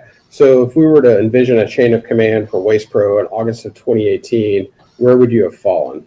Okay, towards the top. So right above me was the division manager. That was the highest person at the local office, Darlene. And then I was below her as the assistant division manager, which was really just a title change for a pay adjustment while I was transitioning into her position when she retired. I did not make it that far. I left before then, but that was it. So it was the division manager and then myself, I guess you would say number 2 in command, but number 1 over the operations. Okay. And while you were there at Waste Pro, was there an individual named Jose Soto Escalera that worked there? Yes. Okay. And did he fall below you in the chain of command? Yes. Okay. What was his position? He was a residential driver. Okay. Picked up garbage at the houses. Okay. Did he report to you, or was there? Sir, just say he was a garbage man. It's okay. We're in 2025. I don't. What's a sanitation expert? Is there another name for what's the correct term? What do you call a garbage man? Sanitation department worker? I don't know. Just meet hush. Or an intermediary layer in between? Correct. We had 2 people. So there was route managers or route supervisors. So the chain of command for Jose was myself, then Mike Smith or Michael Smith, and then Jose. Okay. And did Jose's wife work there as well? Yes. At the time, Deb Kendall was the other supervisor. Okay. And where did she fall in the chain of command? So her and Michael were equivalents. So it was Darlene, then myself, and then Deb and Mike, and then the staff of drivers. Okay. And did you wait? So he's saying that Soto Escalera's wife worked there? Is that what he just said? No, I'm sorry. Jose's wife. Okay.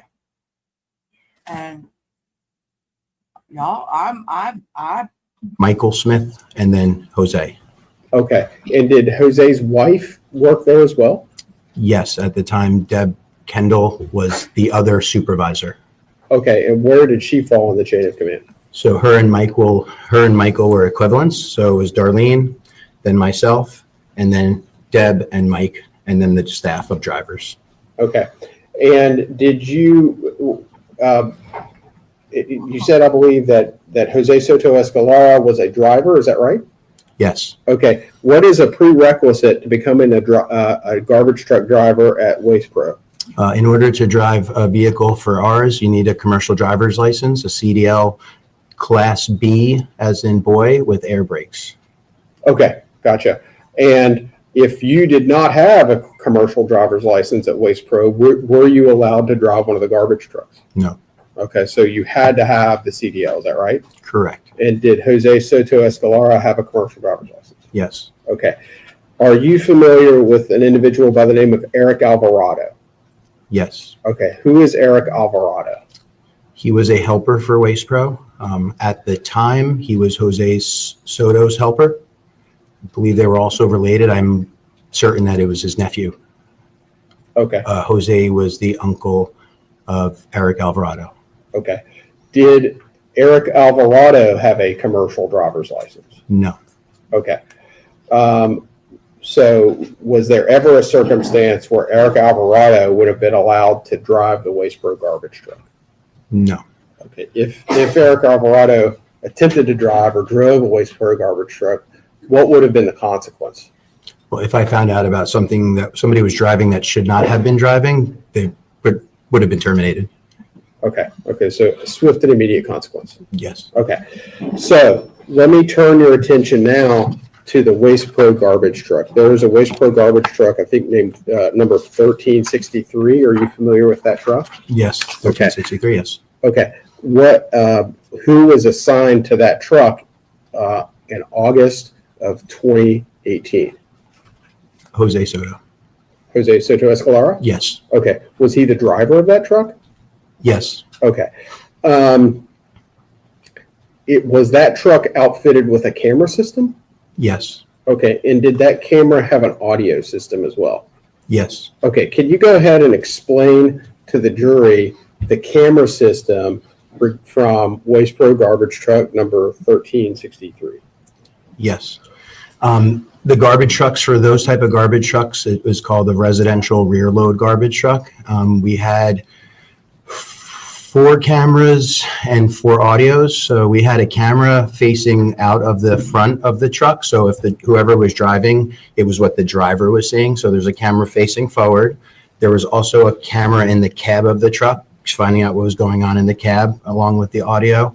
There was also a camera and audio in the back of the truck. The back of the garbage truck you call a hopper, and that's where the garbage goes in. So in case someone got hurt back there, whatever, there was camera back there also for accidents.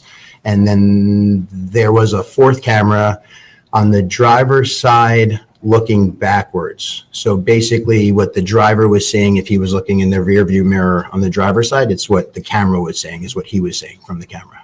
Okay. So can you explain to the jury why Waste Pro had this camera system? Why would a garbage truck have all of these cameras? So we put them in, it's now pretty much standard in garbage trucks and buses, put in for safety measures. Originally put in for, if someone rear-ended us, but, they were going to sue us for for us slamming on the brakes, we had the video to prove otherwise. We are also used for measures for improved safety metrics. If a driver was eating while driving, that's a no-no. Talking on the phone while driving, that's a no-no. So it was, again, put in to improve our culture. Okay. And was there also a microphone located in the Waste Pro garbage truck number 1363? Yes. Okay. Explain to the jury where the position of the microphone is. Okay. So the audio in the video in the cab of the truck was more, if you look at the cab, like it's 100% wide, it was more on the first third, more for the driver, right? So probably like 35% in from the driver's side. So 2/3 from the passenger side. So more on the driver's side. Have you had occasion to listen to videos and audios from those Waste Pro garbage truck based on your job experience? Yes. Okay. Is it easier to hear the person who's seated in the driver's seat versus the passenger seat? Is it equal? Tell the jury about that. Okay. So it's definitely easier. Sure. Uh-oh.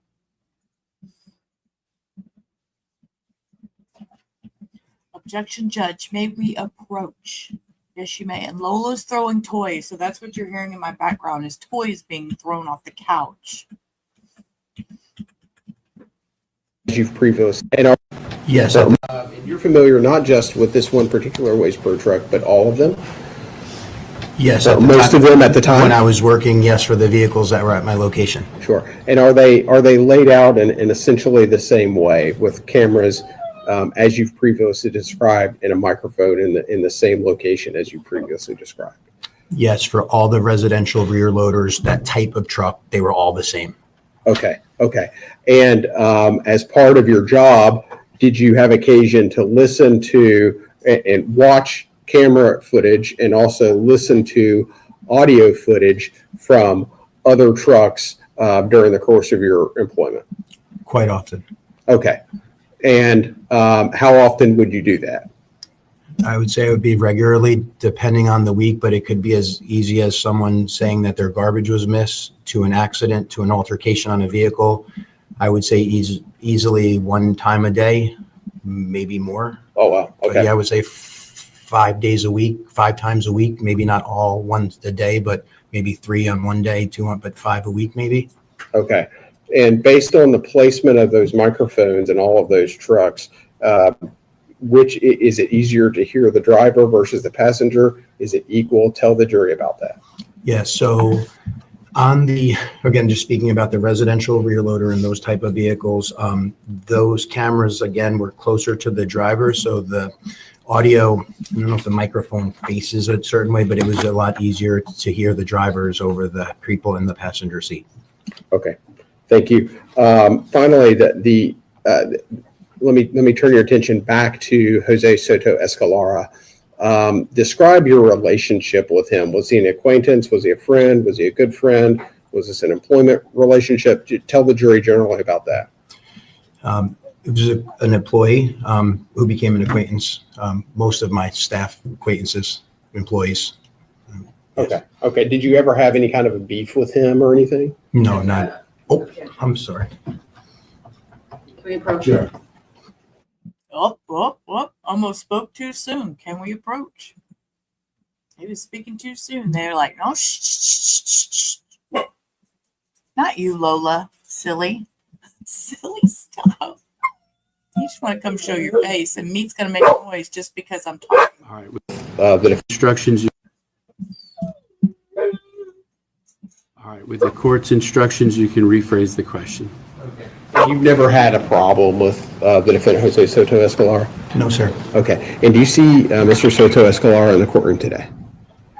Yes. Can you point him out and describe an article of clothing that he's wearing? Blue shirt, black jacket, and glasses. Okay. Thank you very much. I have no further questions. No cross judge. May Mr. Covelli be released from the subpoena at this time? Actually, no. You want him to remain? Yes, sir. Okay. You do remain under subpoena. You may step down, subject to recall by the attorneys. Yes, sir. Thank you, sir. You're welcome. Commissioner Prince. Sure. Tell them after they change people, I'm gonna go let him out and shut him up.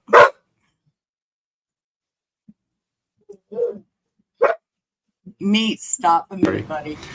Get here after you leave. Work is today. We have some other work to do after you leave. As I told you, we will take as much work as we can outside of your presence before you get here after you leave, so as to take up as little of your time as is necessary.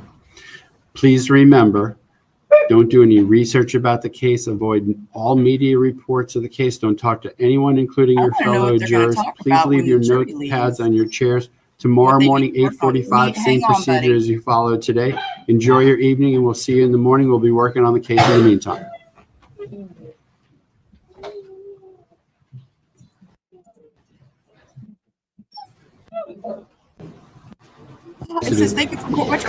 As I was saying, as you're doing what you're doing here, I was thinking about was I'm not really changing much. I'm just refining it. And a premise to that, I just want to be sure.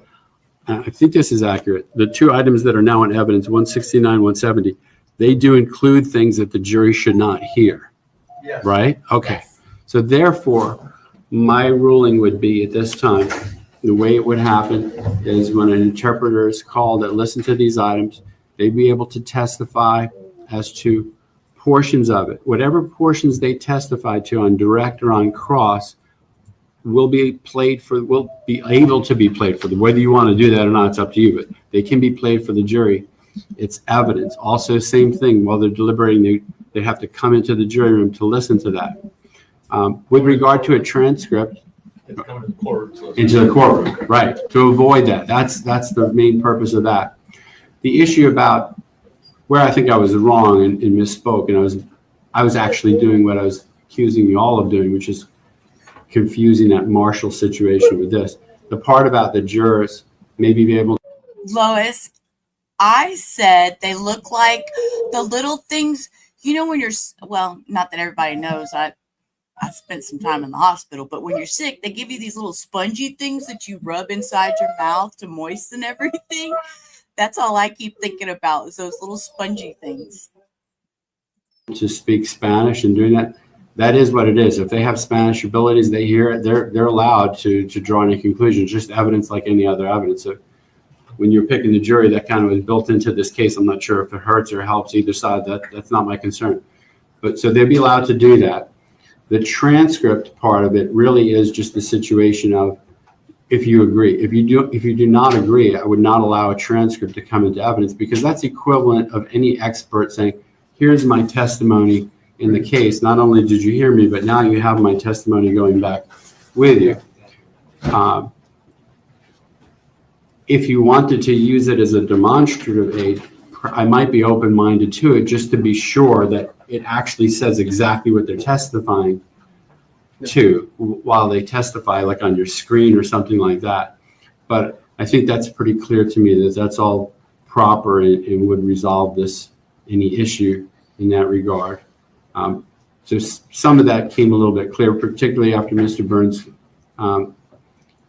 objection to the transcript, if it were to go that route. And it's legitimate. Just imagine if you call the witness and they only testified to portions of it, and you put the whole transcript in, that's even worse than the scenario. It's not only is it, here's my testimony, it's here's my testimony they didn't even testify to. So with that, and hopefully, while you were talking to me before, and Mr. Richardson said it was like a year long or something, whatever that was like everything that's on those, not the portions that we're relying on were I think you said one is like 44 pages. So that's something that you'd have someone, there's no way around that. That's what they have to do.